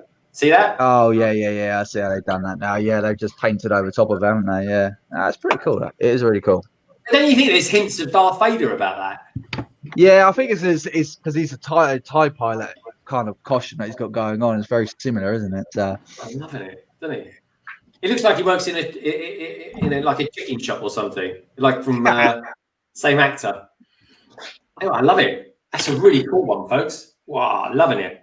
I love his little tash. What was the name of that actor back in the day? They used to have a tash like that. Bierman or something? Oh, he actually played James Bond in a very strange version of Casino Royale. David who? David Niven? David Niven, that's the one. David Niven. Honestly, folks, if you think Casino Royale with Daniel Craig in it was a great film, if you want to see it's out of this world, mind-bogglingly different take on that movie. Watch that one. That's an understatement. That is. It's the same thing. It's done by Ian Fleming. Oh, I tell you what, as well. So coming out tomorrow, I just remembered we've got a 2x2 coming out tomorrow as well. So yeah. Anyway, and I tell you what, Solo, do yourself a favour when it comes to doing the editing for that. Give yourself about 10 hours to do it as well. It takes a lot of editing. That does. Oh, mate, I'm going to be so screwed then. I'll barely get a chance to edit my own video. I've just dedicated my whole week to it, to be honest. So that's the way I've done it. Anyway, I've nearly done it, folks. I really have, and it looks really good. But when I was doing the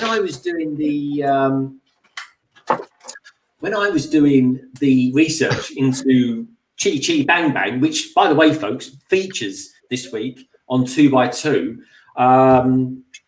When I was doing the research, guess who wrote Chitty Chitty Bang Bang? Ian Fleming. Can you believe that? Yeah. Oh, no, man, he had his fingers in every hole. He did in every pie. He was a very talented writer. He was. He was. So was James Bond as well. That was a. I mean, I love a bit of James Bond. I can't wait to see the new movie. And by the way, folks, there was a sale this week in Hamleys. Obviously, only any good if you live in the UK. And they were doing the Aston Martin about 30 quid off. I think they were, Stoller. Yeah, it was. Yeah, it was. Yeah, I was looking at it. I was like, oh, I need to get that. But I've spent quite a lot of money coming the 1st of September, I'll be spending a lot of money. So, yeah, I've had to kind of put that to one side because I've got a very dear friend that's given me her discount card for the Lego store. So I'm like, thank you. I'll use that to my advantage. Oh, wow. Very nice. Yeah, I've only got it for 2 months, so I've got because she's quitting. So I'm like, right. Oh, yeah. Well, the Lamborghini is down to 275. Yeah, it's going to keep dropping. Come on, Black Friday. Yeah. Matt, your image is looking amazing. You're going to have to give us an update on this, my friend, because Pigsy's involved. Yep, I'll just try to get it in there. So, yep, now done the third character there, the Pigsy. I know it looks like he's not finished down here, but there's going to be like little smoke and stuff here. So when I get around to it, I'll get that in. But I just want to drop in the other girl character now. I've got no idea who she is, but yeah, it's coming along. So happy with it. Yeah, I need to talk to you, Matt, as well about that Thunderbird one that you done for me on one of your streams as well. The Planet Express ship as well, because I really like that. I was like, oh, I've really got to get around and speak to you about that. Yeah, no, it's I've basically got all of the ones here. This is basically all the drawings which I've been doing on the different Lego streams and everything. So at some stage, yeah, I need to get in and get them all sorted. So on the AT-AT you did a few weeks ago. Yeah, no, that was a really good day because in the morning I did the Kevin Hinkle stream and I just felt really good doing that one. Like sometimes you're just on fire and it just felt like a really good day. So yeah, definitely. If I know there's been a few people out there who sort of said, yeah, talk to me and come back to me with stuff because I can't remember half the stuff and I mean that's only been a month or two's worth of stuff, so I need to try to figure out what to do with this lot. Yeah, man. God, you hear that FUD that book went down with. It's good art, that is, folks. That is very good art. Yeah. It was in me, Alex. I know, Alex, you're on mute, so I don't know if you can hear us, but did you just have a barbecue utensil? I did, yeah. I dropped a piece down. There's like a crack here, and I'm trying to grab him, so that's why I have these here.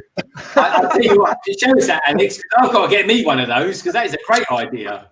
Yeah, I mean, my mom keeps yelling at me because I keep stealing it, and she needs it for the barbecue. But hey, I need it for Lego. It's more important. Well, I'll tell you what, though, you don't want to get a bad back while you're building Lego. Get yourself one of those barbecue utensils. That's fantastic. Exactly. Yeah. That's my one. Brilliant stream. I'm loving it. God. I thought you were scratching your back, Alex. Yeah, no. It'd be funny, but Gotcha. Right, okay, fantastic. Right, loving it. Honestly, folks, where you used to be in the interface, you just used to right-click stuff and you could do what you like with it. Now you're hunting around for what buttons you got to press. It's mad. So Brick Clicker, a little bird tells me, i.e. a notification, Mr. Clicker, that there's a video gone out from you regarding the Baby Yoda, the new Baby Yoda set that's dropped. Are we able to show photographs of that now? No, it's only leaks. I wouldn't trust it, Greg. I really wouldn't. It looks like the ones that are high. Thing, but I think when we're speaking with Hive on it, I think he the one that posted it, I think he can get into a lot of trouble posting that so early. It looked like he was in a shop, though. It did look like it was in a shop. That's what's kind of going. It's like, I mean, when were they going to release that? And it's like there it is in a shop with a price tag underneath it. I'm like, hang on, it's the shop that's done wrong. If they sell it, then people are allowed to show the pictures of it. Well, that's it. Yeah, I'm just going to try and see if I can find the photo on my phone. I'm not going to put it out to the camera. I'm not going to put my camera on because every time I put the camera on, I do. all in the nature of getting those views, Brick Clicker. There we go. You're on the pulse, my friend. All right, M&R apparently has covered it now. Brick Clicker, tell me, what did M&R think of it? Did he like it? Because what I've seen so far, I think it looks all right. I mean, I haven't had a close look at it yet. Maybe I should do, really, shouldn't I? But I have access to the images. We're seeing lots of Harry Potter minifigs doing the rounds at the moment. Is it me, Sarah? It feels like ages. The Harry Potter minifigs feels like they've been around for ages now. Well, the first collectible minifigure Harry Potter series came out almost exactly 2 years ago. Wow. So are you talking live? Because I don't even have mine from the second wave yet. Yeah. Are you who here in the panel is going to collect the Harry Potter minifig series? I definitely want to. Oh, the WoodShopTeacher is. That's cool. Size there. Si, what you got there? Oh, you're looking at the picture. Yeah, freeze frame. I'm just.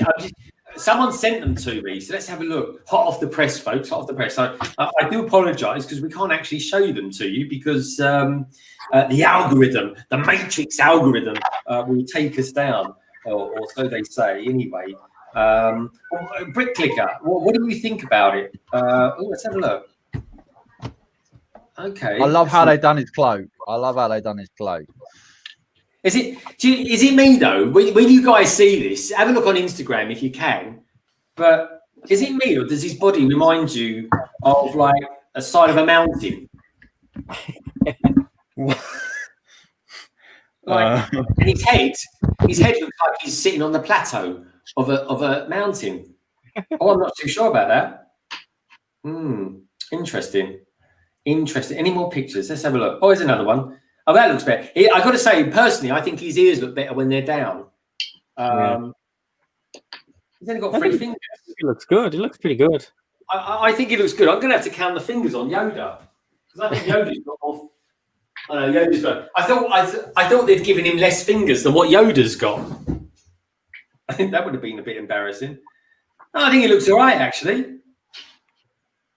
Are you looking at pictures or Ryan's video? Or Brick Clicker says I'm going through a full box of the new minifigures right now. No. Yeah, I imagine we're going to get quite a few of those out now. Those ones, I bet. Brick Clicker, did you get a box for Brick in it as well? I know he was right into his Harry Potter. He is. Bricksloft says, "Is his own collect the way you mean it?" How do you collect your bricks then, Bricksloft? What's your style? Are you more a mocker? Or what? Yeah, what other alternatives are there? Brick Clicker says, just watched the Baby Yoda video. This is epic. Thanks, man, for the video. Yeah, I recommend you check out those videos because that's quite hot off the press. This Brick Clicker, am I right in saying this has kind of come out of nowhere? This Baby Yoda. Albeit we kind of knew there might be one in the future, but it feels like it's come out of nowhere, Si. Wouldn't you agree? I knew about it for about 2 weeks. Oh God, you news people with all your feeds and stuff like that.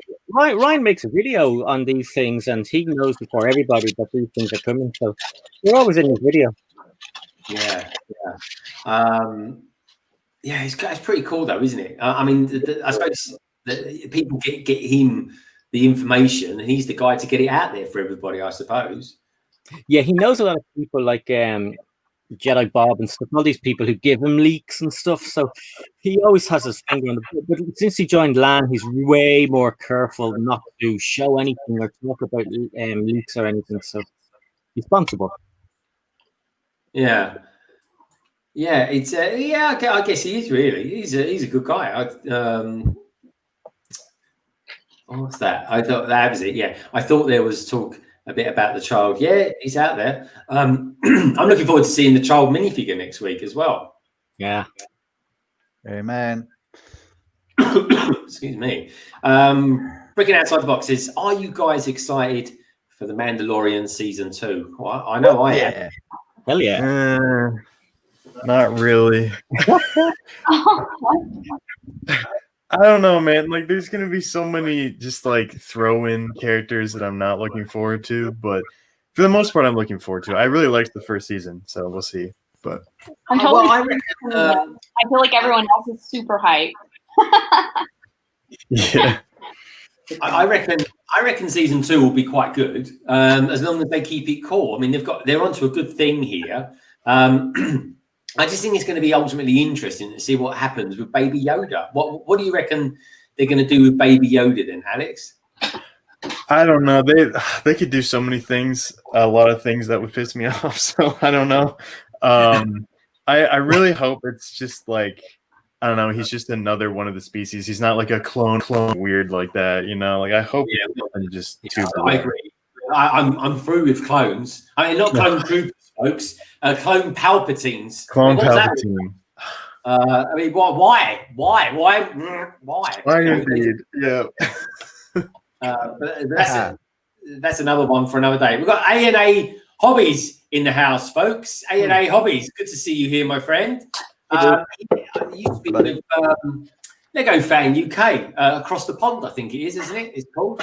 That's a cool stream, folks. And a stream very similar to that I'll be doing tomorrow with Brandon from over at Brick Hive for the transatlantic live stream. I can't wait. So this is what I'm probably going to do tomorrow. So I'm actually going to probably crack open, I think, through the transatlantic live stream, crack open the Super Mario set and finally build that. Yeah, do it. Yeah. I'm going to. What screwdriver? I need like a little Phillips screwdriver, don't I? Yeah, with crosshead one. Yeah, that's it. Phillips. I think it's called Phillips anyway. But anyway, we've got A&A Hobby says across the pond, indeedy. Across the pond, indeed, my friend. A&A Hobbies. Whereabouts are you from now? I'm scared to say to people, you from America. I was just gonna say he's not American. He's from Canada, like me. Oh, He is a Canadian. See, I'm very cautious with it. Well, what is this? Because Alex is on, is the algorithm sending out notifications to everyone, all the YouTubers out there that are Canadian or something? That's quite cool. I guess so. Yeah, it's a good time here, I guess. It is. Anyway, I'm going to build this box set tonight, folks. I'm determined to build something for once. I really am. And we was only talking about box sets in our 2x2. So just in case anyone's wondering, what's quick keep going on about 2x2? What's all that about? Well, it's effectively a podcast that myself, Brick Hive, Solo Brick Builder, and Coconut Brick Studios do once a month. So anyway, it's my turn to host it this week, and that video will be coming out tomorrow at 7 o'clock. It'll be out for. So I'll be premiering it then. I've just got to finish it in the morning, folks. That's just the last few edits, and then I'll be there, and then we'll be doing it. And anyone that tunes into it, they'll be thinking this is like a live stream or something like that. But we are in a live stream kind of environment, but it is very much the pre-recorded, as they say. Oh, I'm liking this. This is very cool. I'm liking this a lot. But yeah. Anyway, what have you been up to then, Si, this week? You're a man with your fingers on the pulse of the news. There's been a few things. Just very part of quick ads, which will be gift for purchase if you spend over €100 in Lego. And then there's the Monkey Kid delivery bike, which is going to be a poly bag. That's going to be the month after, I think. That was exclusive to China for a while. And then, of course, there was a big announcement last night with the Lego Star Wars, the Skywalker saga. And we know what figure it is now. Oh, do we? What is the figure? I don't know what it is yet. So Luke Skywalker with blue milk. So he's got blue milk moustache, and he has a little milk carton with a Banta on it. Oh, fantastic. Yeah, it's really cool. Yeah. But how amazing does that trailer look for the Rise of Skywalker? Oh my god, dude! I saw it yesterday. Not the Rise of Skywalker. I love it. Skywalker saga. I was like, oh my god! I mean, if I had good signal where I was, I would have done a live reaction on that because it just looks incredible. Yeah. It really does. I does. was on Discord with a bunch of people when we all watched it together, and it was so much fun. It was awesome. Yeah, with I just love the ending there with Darth Sidious with his two lightning pieces. And he goes, Oh, so tell us a little bit about it then, Solo. What's the premise of this this new game coming out? Because isn't it an old game that they've updated it? No. So this is a complete rework. So so they have done the complete saga before, but this is a complete work. This is completely a redesign, new engine, new game engine. Everything is completely different. You're no longer got this kind of like platform kind of style. You're now looking over the shoulder of it, so it's like a proper game that you got. It's spanning from episode 1 to episode 9. And you're going to play every level all the way right through it, from like hunting around as Obi-Wan and Qui-Gon Jinn to running around on stupid space horses on the side of a Star Destroyer. It's going to be all the way right across, and it's going to be an open platform as well. So you, looking at the trailer, it looks like you can walk around the surface of Coruscant. You can walk around the Coruscant. All the planets, apparently, they're all going to be open world. I'm so excited. It looks incredible. And also, they're going to be randomly generated space battles as well. So you could be jumping from Naboo, get caught in a just a random Trade Federation battle. So you get a choice. You can either hold your ground and fight and destroy the 2 Star Destroyers or Trade Federation ships, or you can jump to hyperspace and get to another place. They're saying at the moment there's over 500 playable characters in this game as well, which is insane, absolutely insane. And they're saying as well, every last Star Wars ship apart from the main battle. I think they're even saying you'll be able to pilot a Star Destroyer as well, which sounds incredible. Oh, I heard you could the Death Star as well. Yeah, so there's just so much to this game. This game's been in development for like 5 years, and it's even been delayed till next year as well. So it's this game is gonna be incredible, absolutely incredible. Yeah, it's real. I mean, this game, you got to bear in mind, it's actually longer than 5 years, because this game was actually in production before Disney actually took over LucasArts. So so this was the only game that Disney allowed to continue on with the license without before the pre-Disney requisite of it. So this game is going to be so you can see how much time thank you very much. Not that I don't know whether it's going to be underneath the Warner Brothers banner. I don't know on that one, because every Star Wars game or every Lego game has been underneath the Warner Brothers banner studio game network. So I don't know whether this one's gonna be underneath that banner. I don't know, but it sounds incredible. This is going to be apparently going to be amazing. So they're saying it's going to be the biggest and most expensive Lego game ever made. So come on, the biggest Star Wars game ever made, in fact. It is going to be. I think you're very close. I think the Old Republic still kind of knocks it up there for sheer open worldness, but it's definitely for modern day times. Definitely going to be. Oh, Greg kicks himself out. Right, let's rain havoc. 2029. The stream that never ends. Yeah. I remember someone else doing that on a 72-hour live stream, didn't we? So. Doc reminded me on that one. I remember I was sitting there watching that on the recap with Doc, and it's like, and just sitting there, it's obviously just like, oh, where's size gone? Right, let's continue. Someone else did it. I don't know. I think it was Bluegrass or Who's Your Bricks or somebody else did. Yeah, someone else did it. Yeah. Kaz, UK. Who? Oh, Kaz. That was it. Yeah. But I'll tell you, when side drops off, I can't remember. It was me, Greg, was Buttchop there as well. We were just sitting there. It's like, oh, size gone. Right, after party. It was funny to watch it back as well. It was really funny to watch it back. It was so hilarious. It really was. It was great. It was funnier for me to see all your reaction, because I was gone. I was going downstairs, and you were all kind of like, "I know he'll be back. I know he'll be back. Oh, he's coming back. He's gone. We're stuck. He's gone." Yeah, that's like 5 minutes later. We're like, "Yeah, he's actually gone." Right. Anyway, ladies and gentlemen, welcome to the Psy after party. We're outside. It's great. It was so funny. But I'll tell you, I mean, there's 72 hours. I mean, I'm sitting back, I'm watching all these streams, and like, Christ, I missed so much. I mean, despite my name was like most streams, I was like, "Yeah, hi everybody," but it's like continuing on. Obviously, it's like getting late into night. couldn't watch them all. Yeah. Couldn't watch them all. Yeah. Like, it's like watching some of them back. It's great. But even for Doc to go through, like, I mean, we talk about editing like a 10-minute video or something like that. For him to go through and watch all 72 hours multiple times, and then he's done 2 releases each of about an hour each. Like, I mean, how much work is he putting into that?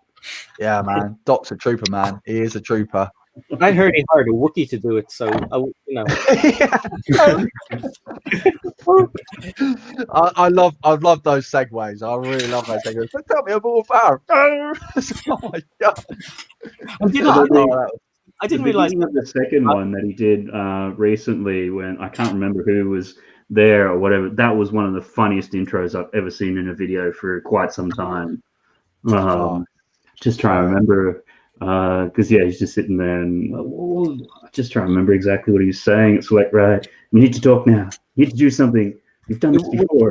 Is there somebody? It wasn't Brickblaze. The minifigure collector. Yeah, minifigure collector. Yeah. I remember sitting at the beginning of that stream, and it was like, you gonna say anything? You're right, bud. Because it was. I think I can't remember whose stream it was directly. I think it was directly after your one. It was just like, I was just like. And also, he's like right up there. It's like, it's like, back away. It was like, well, something falls over. It's like, and it's like, oh, that's one way to start a stream. yeah. His chair or something like that. And he says, "I'm okay, everybody," or something like that. I can't remember what happened, but what an entrance it really was. It was like 5 minutes of nothing, or I think it was actually longer than that, actually, because I think Doc edited it down a bit. But I was like, wow, okay. Pretty well on that. So I think you're on the first video. I'm on the second video on my stream. Yeah, I was on the second one as well. And we did particularly well on that one, folks, because if it wasn't for the likes of you boys and girls out there watching this, and my panel on the day as well, and of course Matt was in and around streams as well. I think the stream I did got the most.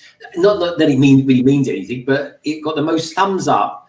And the most views, I think it did as well. So I mean, I'm saying thank you. I mean, it was all on my channel, but thank you to everybody for tuning in, and thank you, Sai, Solo, and everybody else for being there on the panel as well. It's you guys that made it, not just me.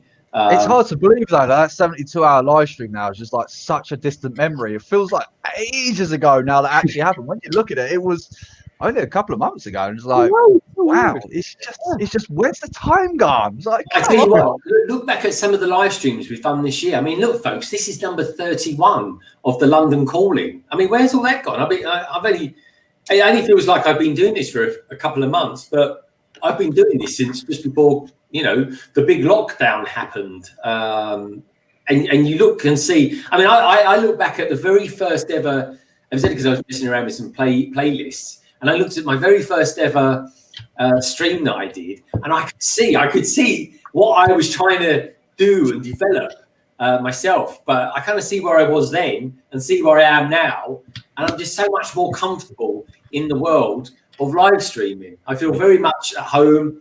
And one of the biggest things about that is having Sai, Solo, Matt around me, my usual guys, and some really good friends, just outside of that as well, so it's nice, it's nice, friendly ripples of friends. And that's creative as my thinking's going to go tonight, folks. It really is. I'm not going to be too philosophical. You're bringing a tear to my eyes. Yeah. Teacher, WoodShopTeacher. Is the apprentice gone to bed? Close to. I was going to say, because what time is it where you are? It's just 10:15.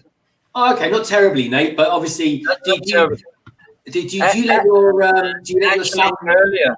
Actually, earlier you could register that my screen was shaking a lot. That's because the table I'm at is a part of his bed. His bed is up here. Do you know what? I thought that was a little bit. Now he's on the couch. Oh, very cool. You know what? It's a lovely thing. It really is. I think Titanium has a similar setup. He was showing us. He's talking to the devil. He's there. I keep thinking he's not there, folks. He's there. There he is. Look. Yeah, I've got a ladder. Is it me, or is that ladder quite small? No, it's decently sized. Oh, but I was scared to go up there. Blimey. It works. It works. See, I tell you what, make sure you got insurance when you go up that thing. Blimey. I'd be scared. I'd just about fit one leg on that ladder. No, the real issue is once you get up there, because you have about like 2-3 feet of height up there. So it's really easy to bump your head into the ceiling. Yeah. So no waking up very suddenly and sitting up in the bed. No.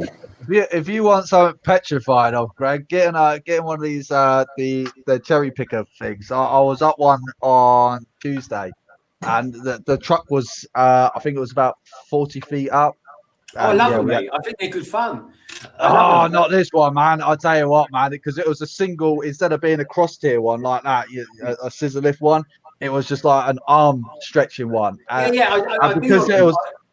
Because we were going up even higher, because we were at the full tilt, and it was really, really windy there as well. We're constantly, whoa! So I never felt so sick. You was like looking down, I was like, oh my god! Like, I'm not scared of heights, but it's just because it was swaying like that. Yeah, and also because it was off the back of a van as well. It was like, oh my days! There's a place opposite London Bridge called Hayes Galleria, folks. I go there, I frequent there quite often to grab a coffee and good food as well. And it's got some decent retail shops there too. But anyway, what they do have there, they quite often they have those cherry pickers in there. They do, Darren, and they got there's like a giant spider at the bottom. It's like a base, and they've got these great big long legs, and then it just kind of goes up and up and up. It's pretty impressive. But yeah, that's cool. But yeah, titanium. So you've got about 3 foot between the bed and the ceiling, eh? God. That's, it may be even less than that. I don't know. Oh my God. So whatever you do, maybe go to bed with a pillow on your forehead or something like that. I don't know. Yeah. Surprisingly, I haven't because I'm in the same room I was last year, so there hasn't been too many problems. It's more when I'm going down to the fridge and I'm trying to reach for stuff, that area can be a little troublesome. Yeah, that bunk bed looks like it's doubling up as some sort of mezzanine in that room. Why is it? I expected everything in America to be massive. That's one of the smallest rooms I've ever seen in my life. It's a dorm room. Is it quiet? Is it quiet in there, Titanium? Yeah. Oh, that's all right. It's pretty quiet. That's all right. Also, speaking of heights, I'm on the 7th floor. Oh, yeah. That's not even the highest floor here either. There's 10 floors. It's I think it's the tallest building on campus. It's got little tiny lifts in it as well, is it? It's got it's got a couple elevators. Short people or something. And how many people living there? Do you have a roommate? No, I don't. Oh, okay. I missed that. I was going to, but he decided to be online all semester. So. Because it would be fun if you did have a roommate and they just walked in and they're like, what are you doing? To be honest, I'm a mate. That could be awkward. But yeah, so Titanium, so you're on the 7th floor of what sounds like an absolutely humongous, I say humongous, as there's a lot of rooms. For all we know, folks, it might only be there's there's 22, 24 rooms per floor, and there's 7 or 9 floors of rooms. Yeah. And then the first floor is just office and a couple other things. And then we have a basement, and that's the dining hall. Yeah. Oh, wow. And is there an AFOLs club there or anything like that? No, there isn't. As far as I know, I'm the only one. Okay. Are you going to start putting the feelers out there gently just to see just enough to detect if there's any other AFOLs out there, but not too much that people would detect that you're into Lego? I'll keep my eye out. Keep my eye out for people. Watch out for the key rings, folks. That's what gives it away. The key rings. I love it. Oh, it's fantastic. What are you going to be studying for? What are you actually doing at uni then? What's your thing? Math, high school education. Oh, wow. That sounds fantastic.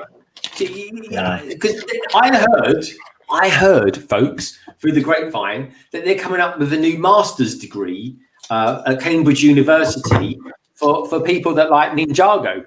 Is that true, Titanium? Can you confirm or deny that? I haven't heard anything, but I'll look around. And the ceilings at those dormers are like 50 foot high.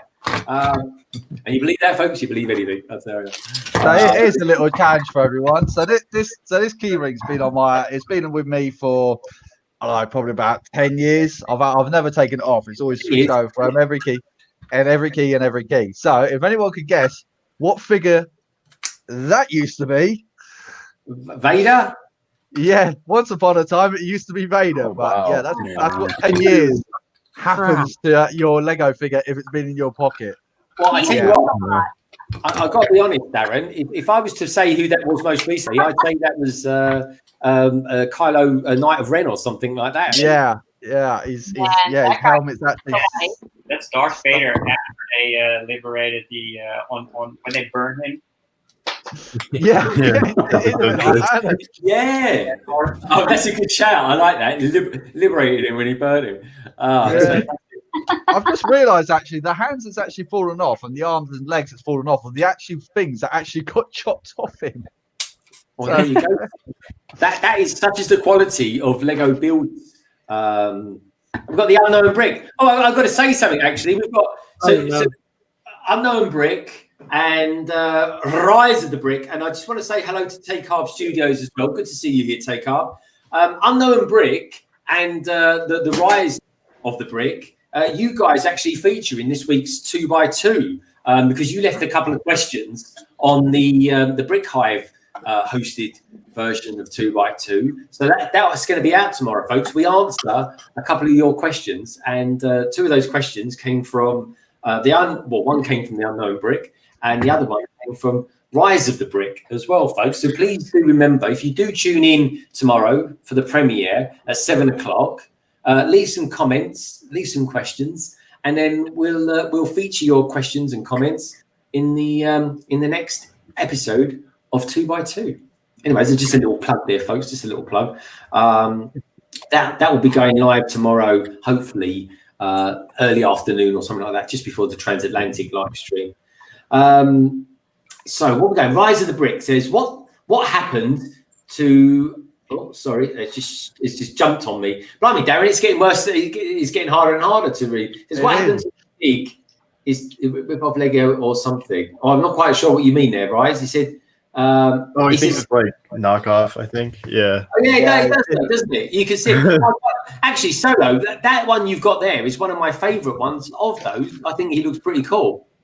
He is pretty damn cool. If you're just curious, there's the other one as well. So yeah, he's clearly got window shopping fever going on. He's not allowed to go in the shops. So that's my take on that one. Yeah, no, they're both pretty cool figures, but. With this one, I was doing a bit of research onto him. Unfortunately, it was a bit after doing it. I did do a little bit of research before I'd done the review on it. But his whole arm is actually supposed to be a gun. Yeah, there's a little food for thought for you. It's like, did you get that from Zombie Killers or something like that? But yeah, that is. I think M&R was even talking about it as well. It's like maybe they could have actually turned his arm into an actual gun, with something exclusive for it. But yeah it doesn't worry me.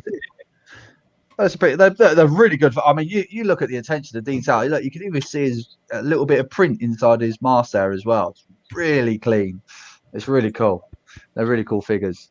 I mean, they're rubbish characters, but they are pretty cool figures. That's such a Star Wars thing.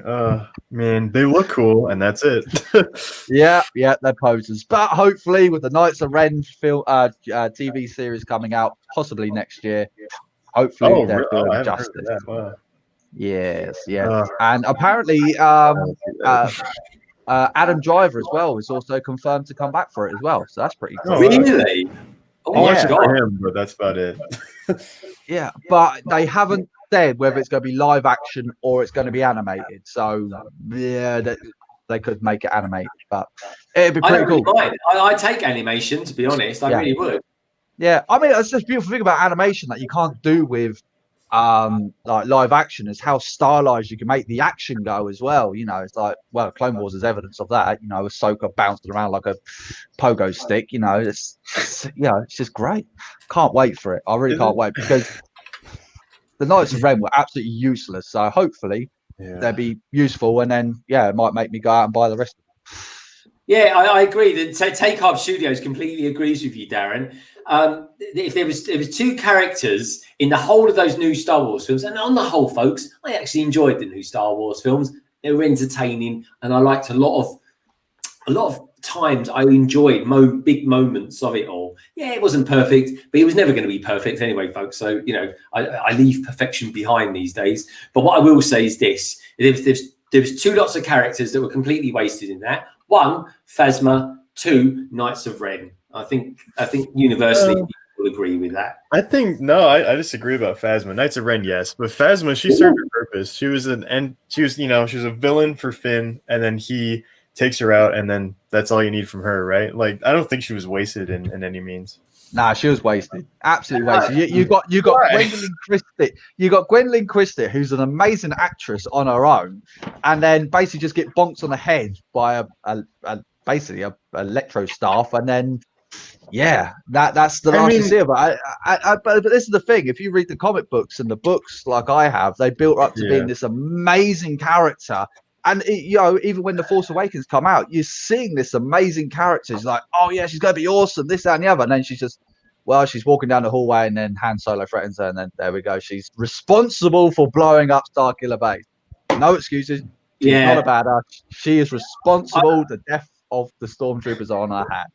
I mean, like, I don't know. I don't think she's that wasted or anything. Like, look at Boba Fett. Like, look at all these other characters that nobody ever complains about that. Like, I don't understand. Like, with Phasma, she's really just there to be a villain for Finn, to be an antagonist, and that's all she needs to be there for. She doesn't need to do amazing things, even if it isn't a great actor. She doesn't have to do amazing things in this film. And the comics, I'm not going to talk about the comics because I don't care about comics. I'm sorry, but it's the movie canon and everything. Like, that's important. Yeah, I totally agree, Alex. I totally do. But I mean, I think the difference between Boba Fett and Phasma, like Boba Fett actually completes his bounty. He captures Han Solo, and all this kind of stuff. And it does, obviously, with Boba Fett, it does help that he's got 40 years worth of backstory to him as well. So that, I suppose, that does help. But with Phasma, though, she. Like, in episode 8, she captures them. She stops them from completing their goal, which is to shut down the active tracker, right? So, she stops them from doing something. That is significant. People don't give that enough credit. And then she almost kills Finn at the end. And then, and then they have their fight and everything. And that resolves his issue with her with the First Order. It makes him a rebel, right? Like, that really solidifies his position in the Resistance. And I think that's super important. I think one thing that I think they could have changed, and it would have made Phasma and that whole arc between Phasma and Finn perfect, is if that deleted scene where he smacks her down, then she comes back up, and then Finn actually confronts her with the stormtroopers around her, confronts him, like saying, "You are responsible for the death of Starkiller Base." It's an amazing deleted scene, and why they didn't put it in, I don't know, but it would have. I think that would have really changed everyone's perspective of Phasma. But because she then killed off all the she did that were around her. She did. Yeah, because obviously they started going, well, hang on a second, you are the one, not Finn. It's not you. You may betray, you may turn on side, but you are the one responsible for turning down the shield on Starkiller Base. So it was, I think you could agree as well, Greg, that if they put that scene in the film, I think a lot of people might have gone, actually, that was really, really. The thing is, Alex, the reason I wouldn't say she was wasted. I would say she was wasted because there was so much potential that they could have made with her. I guess so, but she's a side character. She doesn't have to be that important. Yeah, right? I'd rather them focus on the main characters instead. I do agree that she is a side character, but I would have liked to have had a more prominent position, because in terms of where did she feature in the league between herself and, say, the Praetorian Guards? I would have liked to have seen a bit of interaction there, maybe. Like we kind of, and I love the way Snoke met his end as well. I thought that was pretty cool. That was perfect, yeah. I thought it was excellent. The only thing at that point, I was sort of thinking, "Whoa, who's the main villain anymore?" And it could have gone both ways. I would have liked to have seen Ray turn to the dark side or something like that. You know, have really change up the story and switch it around. And that'd be awesome, because then the next movie you could have like everybody trying to bring her back to the light side, and that could be the story. I think that'd be really cool. Yeah, I think that would have been as well. I just wish there was a very strong warrior character in the film. I think Phasma could have been that, and I think, like all heroes or villains, it all depends what side of the net you're on there, folks. It really does, or what side of the fence you're on. I just think she could have just done a little bit more. Maybe people feel that she gave up the shield too easily on Starkiller Base, and her reputation didn't actually come into it at all. It was kind of a bit too of a side story. But you know what? That's the beauty of Star Wars, folks. People love certain things. People hate certain things about it. I mean, look at me, for example. My favorite Star Trek film is Star Trek: The Motion Picture, and that's the most hated one out of all the Star Trek movies. That is, yet artistically, it's the best one by an absolute mile. Which one is that again? I forget. I saw him a long time ago. The very, very, very, very, very, very, very, very, very first Star Trek film. It's the first one.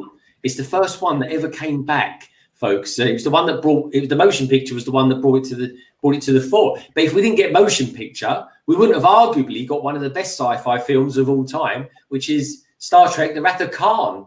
You know, which is a brilliant film. But you know, and this is the great thing about getting loads of different people on the stream, folks. With Lego, we all love different themes. We all dislike certain themes, but you know what? We all like things, and we all like things to certain levels and for certain reasons, and that's what makes it interesting. We can talk about why we like things, why we don't like things. Alex, it's very rare to actually meet someone who doesn't think that Phasma was a wasted character, but equally, I find it fascinating to delve into why you think she wasn't wasted, and I enjoy that. I think that's all brilliant. I do personally. I love it. It's really good. I totally agree with you. I mean, it's a very good discussion to see that people's different. I mean, I'm never going to disagree with anyone because it's your opinion. Your opinion is your opinion. I can't. You're clearly wrong, but no. I enjoy having these kind of discussions because I can't have these kind of discussions with anyone else. Because my missus just tells me to shut up if I talk about Lego. She just zones out and just does that if I talk about Star Wars or Star Trek, because apparently as a Star Wars fan, I'm not allowed to like Star Trek or Battlestar Galactica or anything else like that. I'm like, I'm sorry, but I like all three of them. I mean, I talk to a lot of like young people who are like, it's like, oh yeah, Battlestar Galactica. I think I'll make a really good Lego theme. It's like, what's Battlestar Galactica? It's like, you got come on. How do you not know what Battlestar Galactica is? But I know what it is. I haven't seen it. Yeah, I want to see it though at some point. Yeah, it's really good. I mean, I can't remember what people compare it to, but it's really good. It is, the newer TV series. I prefer the newer series here.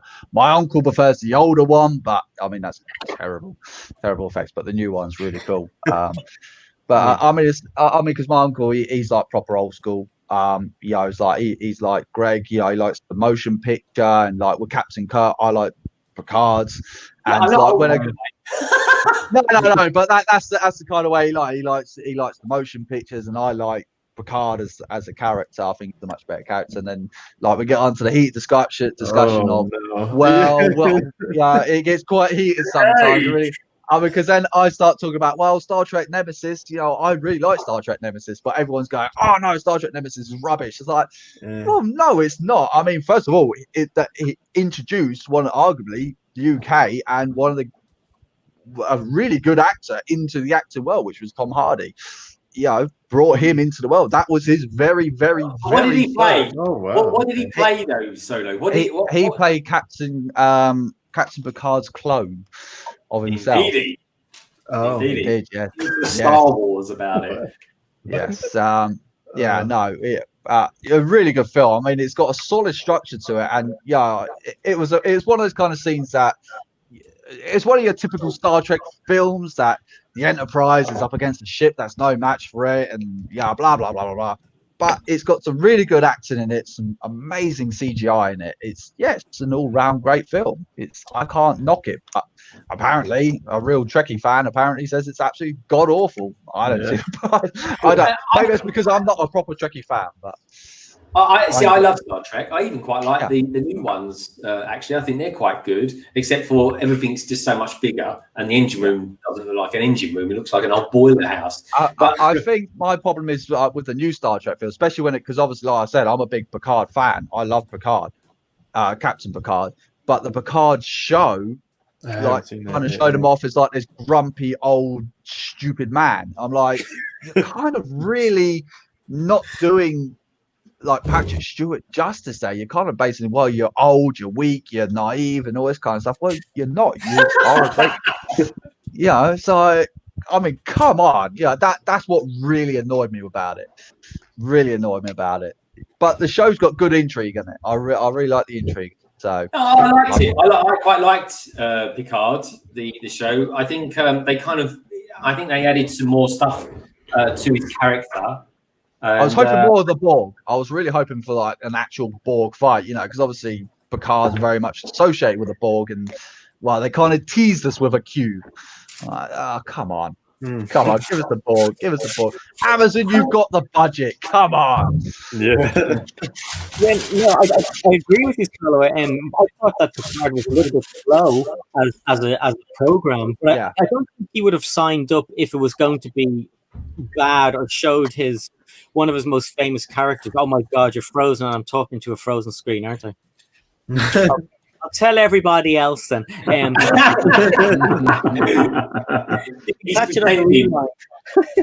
I'll email you, Darren. Anyway, so I don't think he would have signed up to if it was going to be like that slow or stuff. I'd say season 2 hopefully might be good. And as far as I'm concerned, one of the worst Star Wars or Star Trek movies was The Voyage Home. Didn't like that. And I didn't the one with the whales. I can't remember. Yeah. Yeah. Okay. Yeah. I kind of like that one. It's kind of fun. No, my favorite is the Undiscovered Country.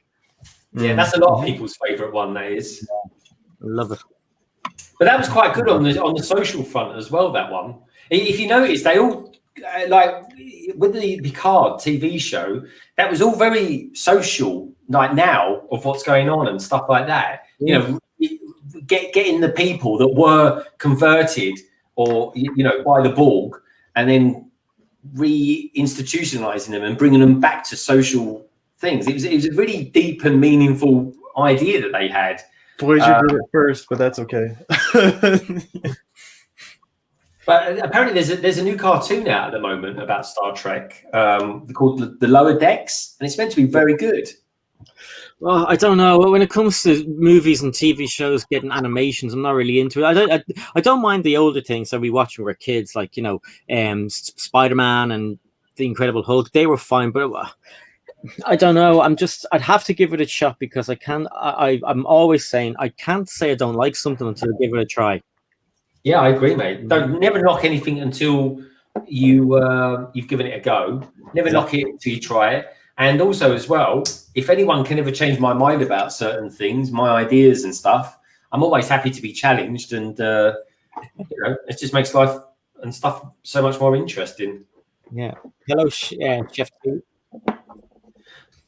But I tell you what, interestingly, though, I say interestingly, something you might find it completely boring. But one of the reasons I love Star Trek: The Motion Picture so much is for me, folks. And this could even lose me subscriptions. I think it's got the best soundtrack to any sci-fi kind of movie out there.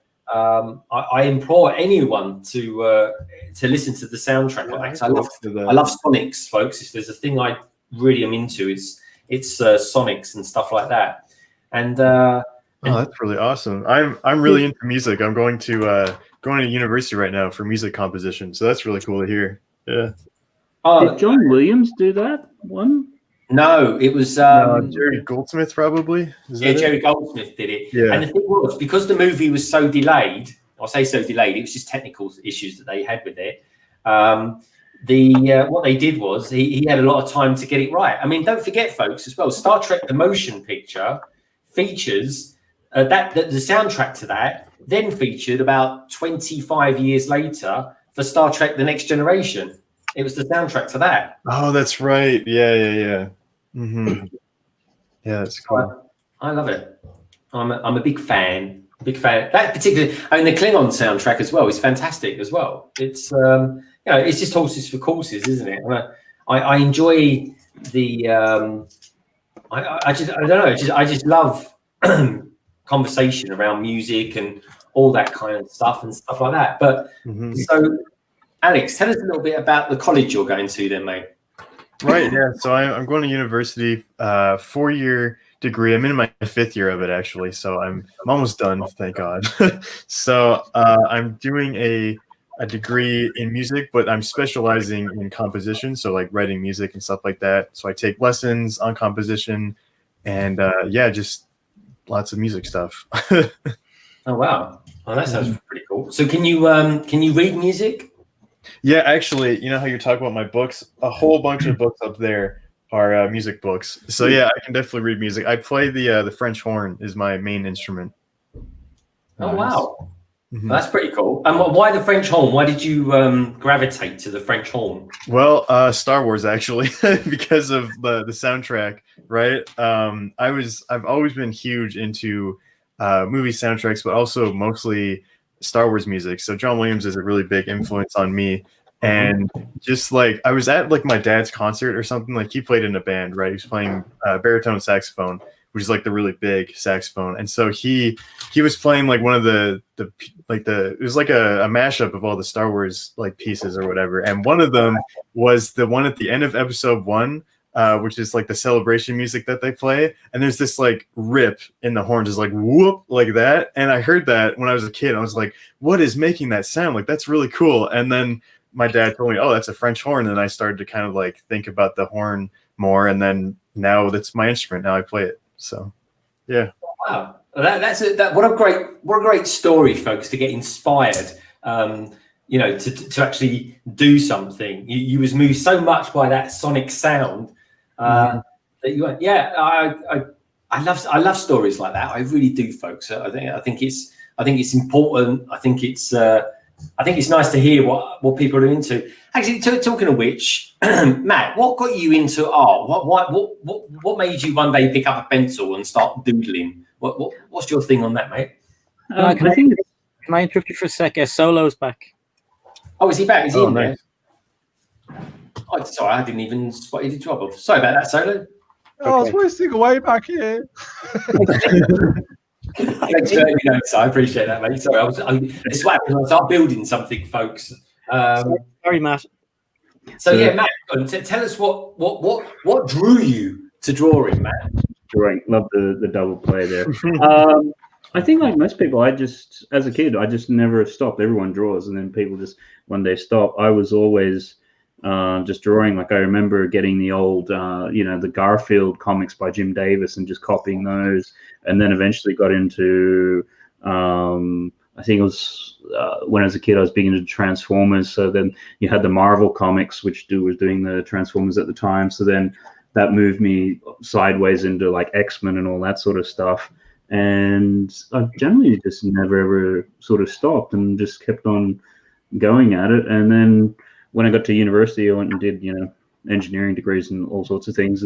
But all the time I was always just doodling and doing stuff for like covers and illustrations for campus magazines, and taught myself Photoshop back when it was like version 1 and 2. Like you didn't have layers or undo or any of the stuff that you have these days. Like it was really, really basic, but it was quite amazing. From that, I just once I finished uni, I sort of went, okay, well, I'll just take a year off just to sort of do this art thing, and it kind of just grew from there, and eventually ended up working for quite a while as a professional illustrator, doing the illustrations and animations for like the slot machines in Vegas.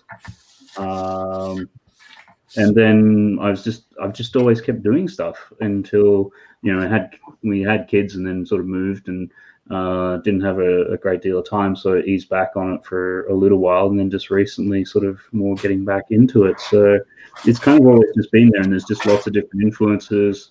And whenever I'm working on one thing, I'm then always just in the background trying to work on something else. So if I was doing digital stuff for a day job, then I was doing for my own amusement, like oil paintings and portraits and those sorts of things. Not much, you know, it's the sort of thing like digital you need to do basically work and things like that. Like you'll see even with somebody like Kevin Hinkle, like he'll do, you know, for his Patreon, those little cards and things, it's all out by hand, but pretty much then anything for stickers or commercial work or anything like that is then usually the digital side of it, where it's much more polished.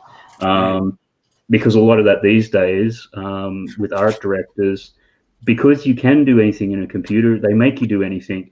And it's interesting because you've got Alex Ross, who, you know, does a lot of the paintings for comic books and has been doing that for donkey's ages and things like that. One of the reasons he doesn't do digital is because as soon as he does digital, he knows that then art directors will keep asking him to change stuff because they can. Whereas if you're doing it on a painting, like a physical surface, it's like, well, if you want to change, that's another day for me to go back and redo it. And there's a lot more of that going on, and it's just shorter and shorter turnarounds for commercial stuff. Like you look at even what they're doing for the commercial art, the concept art for episode 1 for Star Wars, which is markers and everything, and then as they transitioned into 2 and 3, it was then all done digitally. And so things that would take them 3 or 4 days to do, like a painting for a scene, they were then having to do in 4 or 5 hours. So it's the nature of what it was. Those sorts of the concept art is communication of ideas. They're not meant to be fine art pieces in themselves. But I don't know, for me, there's something in just having a physical thing.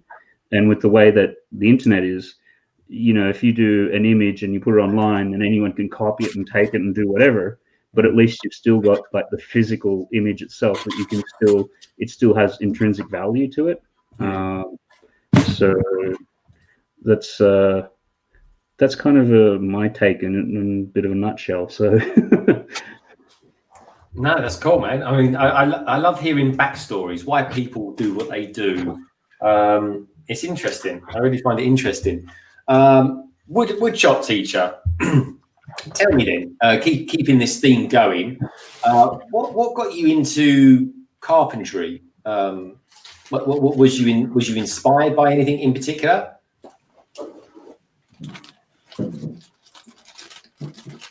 Oh, hold on.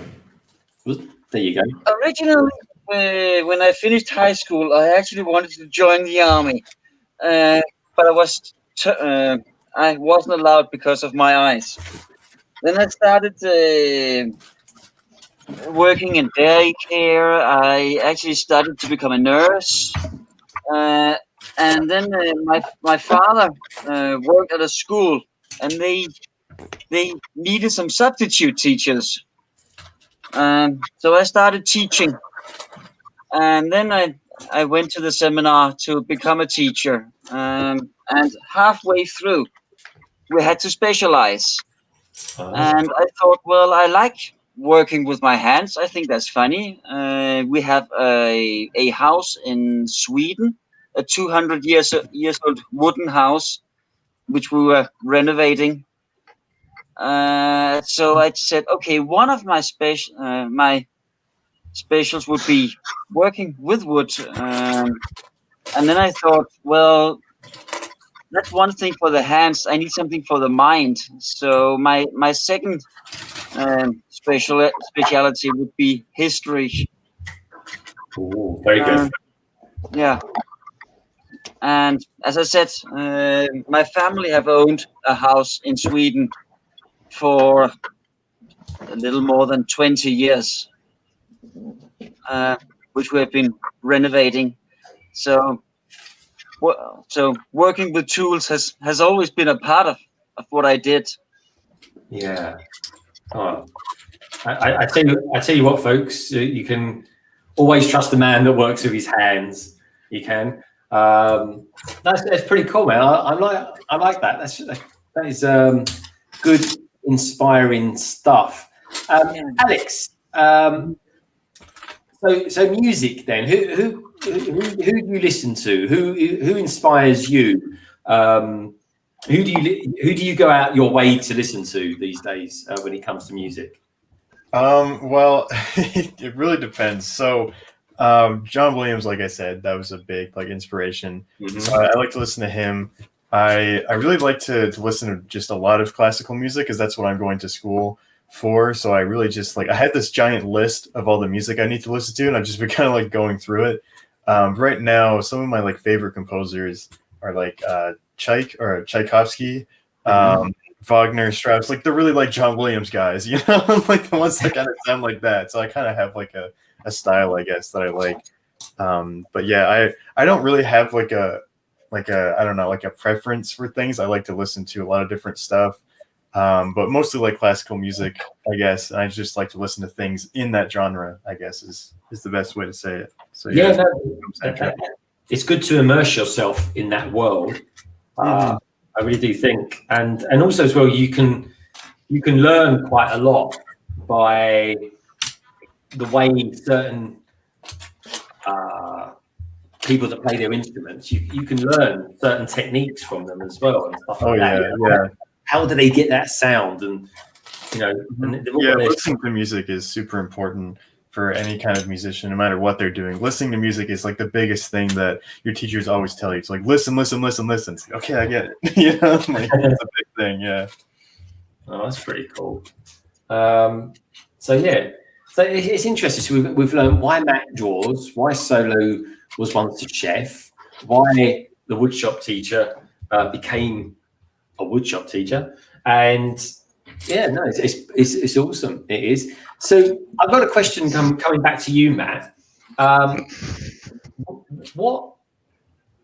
did you learn to ink as well as you ink?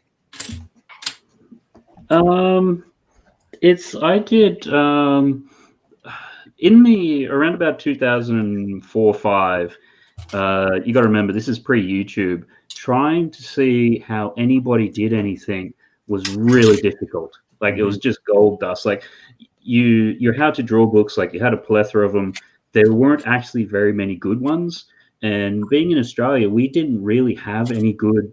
Well, you don't have that many art schools to begin with, and the ones that you did have, they focused more on the conceptual stuff. So, here's a canvas with a white dot on it, or here's abstractionism, or so you couldn't learn any sort of, I guess, fundamentals in terms of drawing figures and structure and stuff like that. There was one school which I did find, and I got some stuff out of that.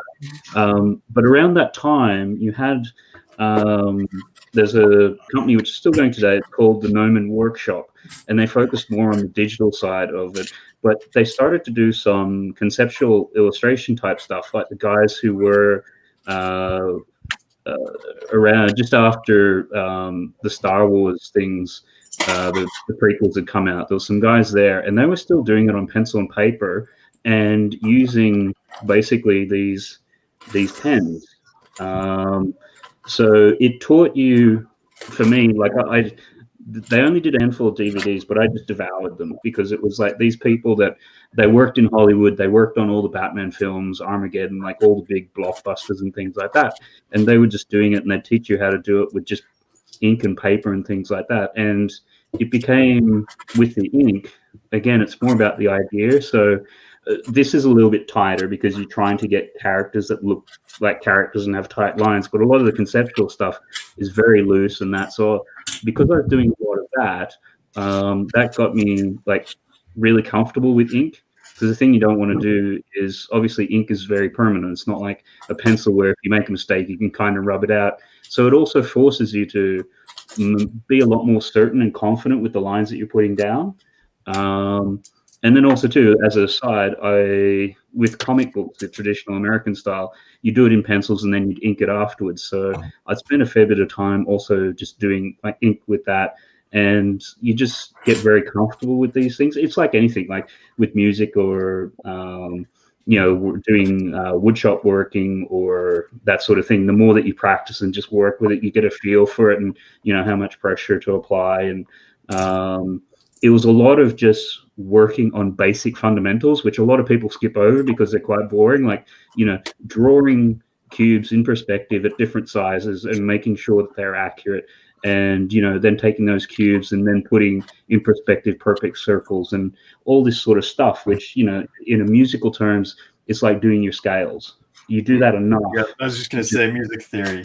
Yeah, you got to know it. Yeah, it's painful, and a lot of people want to skip over it, but it's the sort of thing I just always looked at. It's like, well, that's what these guys who are doing this amazing stuff, which I respect, they were doing that. And it was always that sort of quote. It's like, I can't remember, it was a famous jazz musician, and he's wonderful at what he did, and they asked him, how long do you practice a day and what do you do? And he goes, I practice usually about 8 hours a day, and 6 hours of that is just doing scales. So that when it comes down to it, because you're so used to just moving and things like that, it becomes second nature, and you can really, your fundamentals are sound. And then sort of things like this too, where it's a little bit performance, because if I'm sitting here drawing with a pencil and nobody can see it, then there's going to be not as much value. But if I'm doing these big, heavy inking black things on a camera, then people can see a lot more of what's going on. And I think that's partially too, when we did the Lego Pictionary for the 72-hour live stream and things like that, you can actually see what's going on.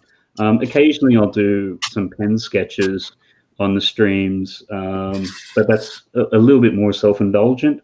But I like working, I guess, getting back to what you're saying a bit before, in terms of just with my hands, in terms of like a physical media. There's something with, having a pencil, the imperfections in it, the way that it's on the paper and stuff.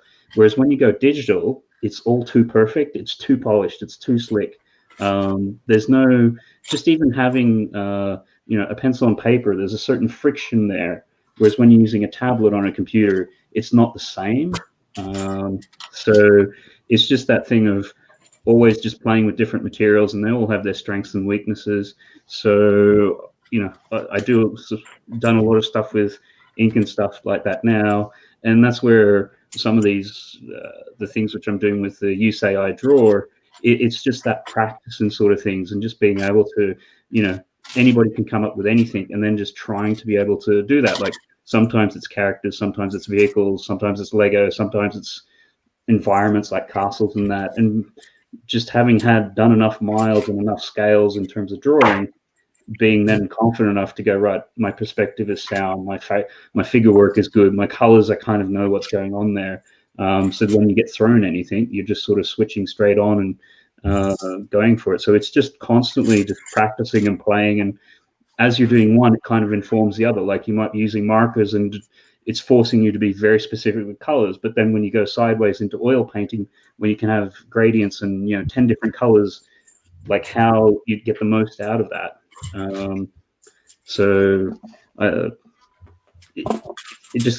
There's no shortcut for practice, basically. That's what it really comes down to. It is, and it does practice in all sorts of ways.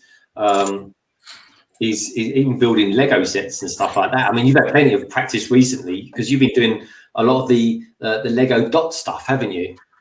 Yeah, and even just with that, learning patterns and things like that. And that's why I find, particularly speaking with somebody like Kaz, Blockhead UK, you talk to her and the way that she approaches and does it, she's basically always got bricks in her hands and just trying different combinations and trying things and doing it. And that's why when you see some of her mocks and stuff like that, it's not like she just sat down one day and built it. I mean, she sort of did, but there's a whole history of just playing and practicing and putting different things together and trying stuff out. So it looks effortless, but it's like, well, again, it's just the time into actually fiddling with it. It is. And I think, folks, if you want to get good at something, they say bare minimum time that you should spend doing stuff is something like 10,000 hours or something like that. That is a long time, folks. It really is. And talking of time, I think we're nearly coming to the end of this stream. We've been going strong for the last 2.5 hours, and I'm going to be doing plenty of streaming this weekend, folks. Believe you and me. So I reckon that's probably a nice place to start parking up and maybe running around the panel and finding out what's coming up from them in the next week or so. So I've certainly got some stuff coming up with Darren and Si, and of course there's be a bit of Brick Hive action tomorrow. But anyway, I'll tell you about that in just a tick. But let's where should we go? Let's go down. Let's go all the way down there to Darren, Solo Brick Builder. One thing I do need an update, Solo. Has the washing dried yet? No. Are the radiators even on? No. No. That'll be why. Yeah, they're gonna be here for a while drying up yet, but yeah, she'll come along and she'll pull them all off, and then we have to put them up high on top of a doorway. So yeah, trying to tickle his chin. Where is he? Oh, he's frozen. There he is. Look, folks, he's frozen. I love it when he freezes. We'll give him a few there seconds. We go. There he is. He's back again. Solo in carbonite. Yeah, that's on the thing. I think they're just getting a bit testy because obviously we told them that we're not going to go any further for the next couple of months. So yeah, they're probably getting a bit annoyed, so they're shutting my internet down. But anyway, yes. What's coming up?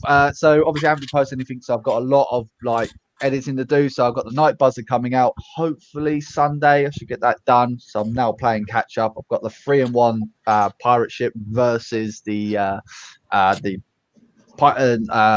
Barracuda Bay set. So I'm going to put those head to heads to see if they're any good. I posted the Mandalorian one, which was an older video that I'd done when the Mandalorian came up, but I just never posted it. So that one, the speed build, that's all it was, with some funky music over top of it. That's already out.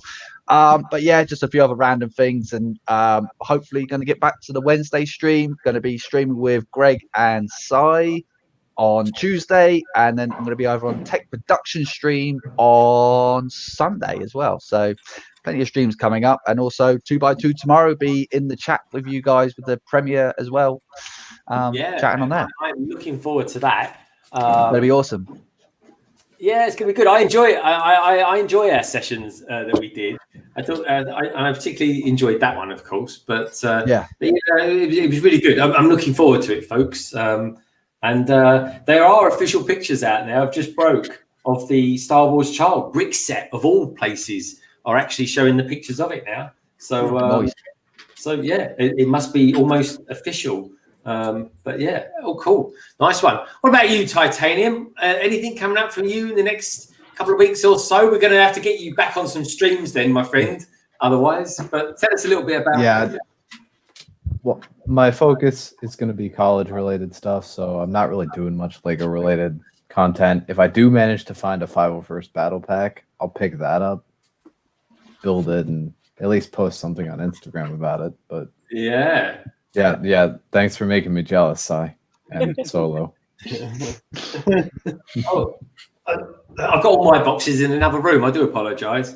Any consolation, I've got that one. Yeah, you've got that cool one as well, Darren. That's the original one. Yeah, the original one's up there as well. So that's the original one, and that's the original new. So yeah, there's a big difference between them. Show us the box. Show us the box for it, because that looks pretty cool. Yeah, there you go. Yeah, so yeah, still in its packaging, but yeah, it's pretty cool. The box art on these, I do like the old clone box art. Yeah, that's pretty cool. All right, well, like I always say, folks, before I finish rounding all this up, do check out everyone's channels. All their details, of course, can be found in the description below. It's as simple as that. It really is. The WoodShopTeacher, well, the apprentice has gone Betty buys, or what's very close to, at least. Well, this is it. I mean, the thing is, it's not a school night now, so you can go to bed a little bit later. But so what's going to? It's the week. You can sleep in tomorrow, no problem. Absolutely. Are we going to have some more Technics Tuesday coming up? we got a Technic Tuesday coming up. Set number 8843. Oh, The pneumatic forklift. Oh, wow. And is that properly pneumatic as well? Yeah. I'm looking forward to that one. And I will try to make it Technic Tuesday. Now, this week I was out a day late. I had a minor program crash. So Technic Tuesday was moved to Wednesday. Oh, right. So you can call those ones technically Tuesday. Yeah. Oh, nice one, mate. Well, I like that series. That's the cool thing, folks. We're all of us are doing Lego stuff, and obviously there's loads of overlap from what we do and stuff like that. But each and every one of us on the panel tonight do something quite different. We do the same things, but they're all quite different. And I've got to say, I like Technic Tuesday. I think that's a great idea. So, yeah, good luck with that, WoodShopTeacher. Technic Tuesday, folks. What time is that going to be on WoodShopTeacher? It will be a video this time. Okay. If I try, it's not good live streaming because the boys are here and Silas needs to be early in bed. Yeah, no, that's fair enough. But maybe do like the odd video that I always think is quite good to do. I at least try and do one a week anyways, do a premiere, because that way it's like doing a live stream, isn't it, Si? But it's not really live, but you're in the chat. So, and people get so confused with that. It's like, oh. Yeah. Yeah. I tell you what, folks, when you watch 2x2 tomorrow, loads of people are going to jump into that, Darren, thinking they're watching a live stream, aren't they? Amen to that. Typing as well. Oh. Yeah, I know. I'm like, ooh. But also as well, they'd be like, God, StreamYard's doing all these cool graphics now. That's pretty cool. But anyway, talking of cool stuff, Si, what's coming up from you in the coming week, my friend? I'm going to keep an eye on some Star Wars stuff, and I'll be keeping an eye on some of this new stuff coming from Lego. One of the cool things that I found was Richard, people, you can tell me if I'm pronouncing it right. Begley. Oh, the IKEA stuff. Yeah, the IKEA Lego storage boxes, which are pretty cool. I didn't think anybody would be interested in it. I did a video on it. It's nearly at 1,000, just over 24 hours. So, like, the numbers on that were just ticking over. Everyone seemed to love it. They look really cool. It definitely will be good. That's really good. And when does that go live with IKEA then? October 1. That's a bummer, because I've got to buy a load of stuff from IKEA for the for Legondon. So I might have to go there on day one, and maybe I'll do a review of an IKEA bit of furniture, but for Lego. Yeah. I've got an IKEA just down the road from me here in London, folks. So watch this space. Okay, so let's pop into the midsection of the panel, shall we? To Mr. Alex French Horn McBrick. Yeah, I like that name. That's the name for a YouTube channel. Alex, what's coming up from your good self in the next week or so, my friend? So I have a few things. I'm a mock channel mostly, so I've got a few projects happening behind me. I got the giant dinosaur theme park that I'm working on. That's why I got the dinosaur set. So that's going to be happening. Sundays is when that comes out. And then I'm also doing like a Harry Potter series where I do like little vignettes for the CMFs. Nice Series. And then I'm also doing, actually, there's going to be a video on that thing behind me, which is the 501st set. That's going to be coming out. That's going to be really fun. It's actually going to be some music in that. So that's going to be a lot of fun. And yeah, that's basically just what I'm doing for my channel. Oh wow, well, that's quite a lot. That's certainly easier said than done, Alex. It really is. And thank you so much for being a debutant today. We got in the next few weeks, folks. We've got a couple of other new people coming on as well. It's a bit like Bricks and Tech Productions as well. So that's going to be quite good fun. And I'm really enjoying the views and the interactivity with all the new bods and that come on as well. I'm enjoying it. I really am. So let's come up a level over to this side. Let's pop over to Holland, shall we? And what a great looking castle we've got there, SaraStar Bricks. It looks absolutely amazing. Yeah, I really love the rendering with the pieces in the front that end up making it look really cool, and it opens up as well so that you can play with it. I'm going to be interested to play the phone game and see how this set looks on there because it's so huge, and it's also open and closing, so I don't know if when you play it on the phone if you have to keep it open, or actually how you're going to do this. But yeah, this one's really cool. And have you got a preference? Do you prefer the Newbury School, or do you prefer this set? It's hard to say. I mean, this one is definitely a must-get set from the most recent wave of the sets, but they're both really nice. Especially, I really like big sets, so if you like big sets, those are the two to get from this. Yeah, I've got to say, it looks absolutely, it's huge. It's quite what's going on our channel, or on my channel, I should say. It's just going to be the normal streaming on Mondays and Thursdays, as long as I'm able to do that. Yeah, we love your streams, Sarah. We really do, and yeah, I always look forward to it. Yeah, listen to your dulcet tones when you're streaming. I think it's fantastic. I love all the interactivity with all the people in the chat as well. Oh yeah, I love when they are just the most hilarious people. I love our community so much. It's really the people that are in the chat make it the best. They absolutely do. Honestly, love it. Thank you everybody out there as well watching this. Thank you so much. Yeah, no, as always, folks, it's always about the people out there and the people in the panel as well. It really is. So let's hop over a few to Mr. Elder. Matt, what's coming up from you in the next week or so, my friend? Or have you just dropped something in on your channel? Or are you going to be visiting any more castles even? What's coming up from you, my friend? Yep. Tomorrow night I have the usual 8 o'clock at London time, 3 p.m. New York time. The You Say I Draw. This week's theme is actually going to be 10 minutes. And by that, I mean I want to do sketches or ideas in 10 minutes or less. So that's going to be interesting with just myself doing that. So come by. Any ideas you want to throw at me, I'll attempt that. I'll probably have my usual East Meets West stream on Friday morning at 11 a.m. London and 8 p.m. Sydney, Australia time.